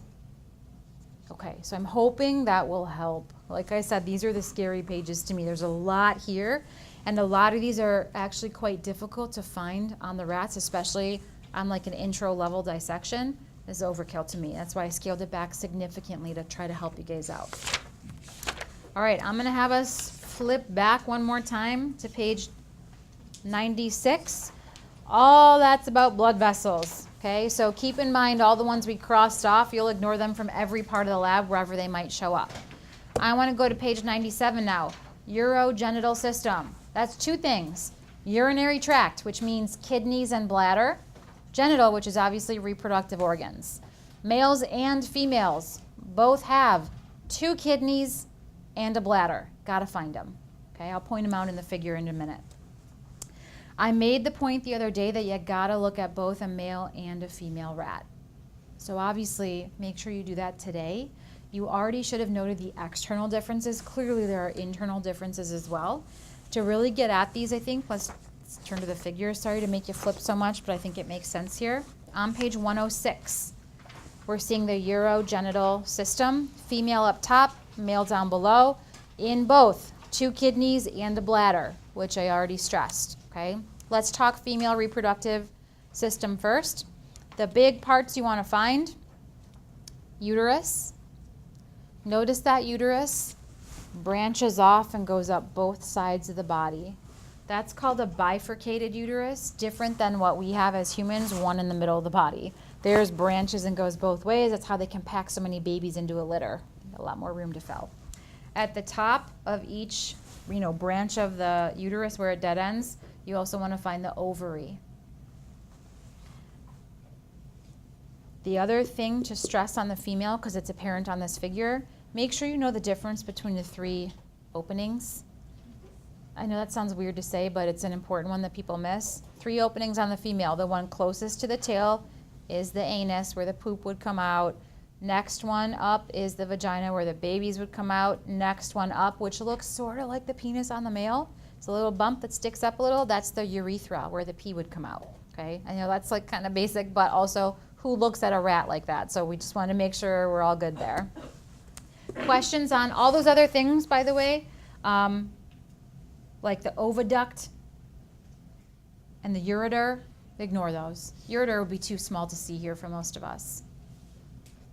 Other questions? Any questions, I guess, on the female? Do we need to find the adrenal gland? Yes, and I'll mention that in a minute. So keep adrenal gland. Adrenal gland, maybe I'll just mention it right now. You can kind of see it from the figure. Here's my attempt at drawing a kidney. Really is going to look like a kidney bean. The adrenal gland looks like a little top hat. It's like a little circle on top of the kidney, and you're going to find those. There are 2 kidneys, one on each side of the body. Adrenal gland, which I'll hit in the book in just a second, is right on top. So find the kidney. There's usually like a little fat pad kind of here, so you might have to poke around a bit to find the adrenal gland, but it's there. All right, on the bottom, I would say there are definitely more parts to find on the male. 2 kidneys in the bladder for sure, including the adrenal glands that I just mentioned. Male part-wise, let's look at what's going on. I want you guys to see, actually on both the top and the bottom figure, it's not labeled, but I want you to look for kind of right in the middle where you can see the blood vessels. On top of that, there's like a thicker, chunky tube that looks like it's just like chopped at the top. You see that, what I'm talking about? Okay, that's not labeled here. You might want to label it yourself. That's the rectum, like the last part of the large intestine. And they're showing you kind of how that system fits in with what's going on here. And you can use that to help you find the other stuff. So if you find the large intestine and just start tracing it towards the tail, you're going to run into these reproductive parts. On the female, what you would hit first is the uterus, and then you'd hit the bladder to find that. On the male, let's track what we would hit first. So trace that thick tube down towards the tail. First thing you hit, seminal vesicle. That is going to look very much like it does in the figure, kind of like a pair of bumpy ram horns. Goes out both ways and it will have little bumps on it. Seminal vesicle. People forget this one a lot for whatever reason. Seminal, think about the word semen. Okay, that's what's going on here. The rest of the semen that the sperm cells are going to mix with, that's being made in the seminal vesicle. kind of downstream from there, moving more towards the tail. Next thing you hit is the bladder. Just below that, prostate. Okay, so we'll have like bang, bang, bang right there, seminal vesicle, bladder, then prostate. What's tricky about the prostate is if you look below the penis, there's another gland there called the bulbourethral gland. Cross that off. Those two bumps, the prostate and the bulbourethral gland, those two glands, get kind of mashed together in these rats, and they're real hard to distinguish.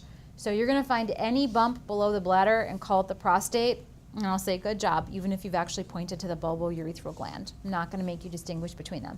You need to know prostate versus bladder. You should tell those two apart, and I'll help you with that. You don't have to know the other gland. Once you're in the scrotum, which is the whole sac, of course, you're going to open it up today and find a testy. It really does look like a ball. Above and below that, there's going to be a little, they look like little caps on the top and bottom. That's the epididymis. If you trace the epididymis kind of up towards the prostate, there's a thin little, looks like a line on the figure, vas deferens. That carries the sperm cells from the testy up towards the prostate where it mixes with the fluid from the seminal vesicle. Vas deferens is what is cut during a vasectomy, right? So vasectomy is how, it's like a permanent birth control for men. They cut the vas deferens so the sperm cells can't get up to get out of the body. Questions on male parts? Okay, if we flip back, last time we're flipping back hopefully, to page 97, the last system here, endocrine system. Again, we did not talk about endocrine glands in chapter 31 like I normally would have. Endocrine glands make and secrete some kind of product like a hormone, and there are several of them scattered through some of the figures, and this part of the lab book is asking you about a lot of them. Typically when there's a blank in the lab book like this, it's something you're supposed to fill in that you could then be asked about later, so I want to, as quickly as possible, just go through some of these major points with you guys. Thyroid gland. I am not going to make you find this on the rat because it's kind of little and people have a hard time with it. If you want to find it, here's how you would do that. Once you've got the trachea, tease apart the neck muscle and get higher up, like right on top of the voice box. It looks like two little yellow dots on either side of the voice box. What does your thyroid do is what this is asking you. What does the thyroid gland control? In one word, metabolism. Like the basic metabolic rate of your body is controlled by your thyroid gland. Thymus in B, you are going to find the thymus. I already talked about it a bit, right? Look up here. Heart, right in the middle. Thymus is the flap that's on top of it. You're going to have to push that out of the way. You might actually sort of inadvertently cut it in two as you're getting your rat opened up, so just look for it. I can help you piece it back together to see it if you need to. Tells you kind of where it is, says it's well developed in young mammals. This gland atrophies or basically starts dying with age. What is its function? The letter T, cell, T cell development. T cells are a special kind of cell in our immune system, right? So I think it's sort of general knowledge that older people have sort of sucky immune systems, or they're not working as well as when we're younger. This is part of the reason why. This area of the body where T cells, immune cells, develop starts to not work as well as we get older. Pancreas, you will be finding. This is one of the trickier organs to find. I'm going to make a little gesture up here, okay? Bottom of the stomach, first part of the small intestine, the duodenum. It'll make like a little peak, like picture how a little kid draws a house with the roof. It's always a peak like that, right? Nestled right into that little triangle is the only little part of the pancreas you can see. Until you lift up the stomach, then you'll see more of it, okay? This is asking about what it's doing. Endocrine gland, because it produces hormones, insulin and glucagon. Even though we haven't talked about this in detail, I think as soon as you hear insulin, you probably can connect with the fact that these hormones regulate blood sugar levels.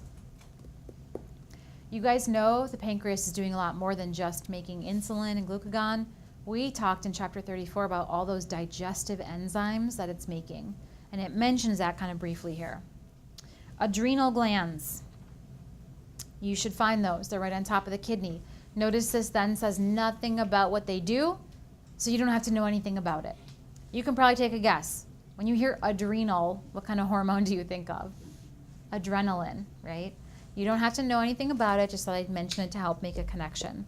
In the very same breath, it goes on to talk about ovaries and testes and tells you that as you know from chapter 10, those produce sex cells, but they also secrete sex hormones.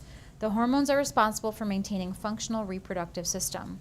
Name them. What's the one big one in males? Testosterone. Okay, females have two that I want you to list. Estrogen is the one that people usually get. Progesterone is the second. Estrogen and progesterone. You don't have to know how they work or exactly what they do. It just is asking you to list them as male and female hormones. Okay, so in the testy, not only are sperm cells being made, so is testosterone. And in the ovaries, not only are egg cells being made, so are estrogen and progesterone. E, pituitary gland. Scribble that out. You're not going to find it. It's in the brain. Feel free to look if you want to. I cannot help you. I don't know enough about rat brain anatomy to find it.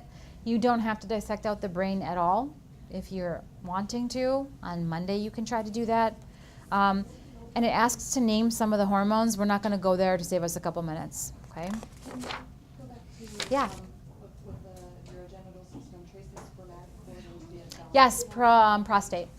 Yeah, sorry. Okay. Other questions? Okay, so now, yeah, go ahead. Sorry, Gino. What was the second female hormone? Oh, progesterone. Yeah. All right, so sorry to eat up so much time, but I really wanted to just tell you everything else about the lab, because now you can work at your own pace. We've got the rest of today. We've got all of Monday. It's plenty of time to see and review everything thoroughly. Go ahead. Monday's the extra credit opportunity. It is Monday's extra credit. If you missed that on this Monday, next Monday, once you've been working with your rats, you can then sign up. I'll have you write your name on the board if you want to try for it. I'll bring the cards around, blindly pick 5 cards, show me those parts to earn hopefully 5 extra points. What's on these is no mystery. It's the parts I've just talked to you about. There's a list of specifically which terms I put here on that page on Canvas, Rat Dissection Resources. So if you want to try to study for the extra credit or whatever, I'd encourage you to study more for the exam, but if you want to try to break up the exam studying and throw in some rat studying, it's there on Canvas. What I'm going to do is put on a pair of gloves, start pulling rats out, putting them in trays for you guys. First group that's done reviewing muscles, call me over, do a demo of how to make your cut to get to look at the organs. All right, go ahead and start getting your gloves, start getting your kits, and I will pull your rats out for you. Good luck with today's lesson.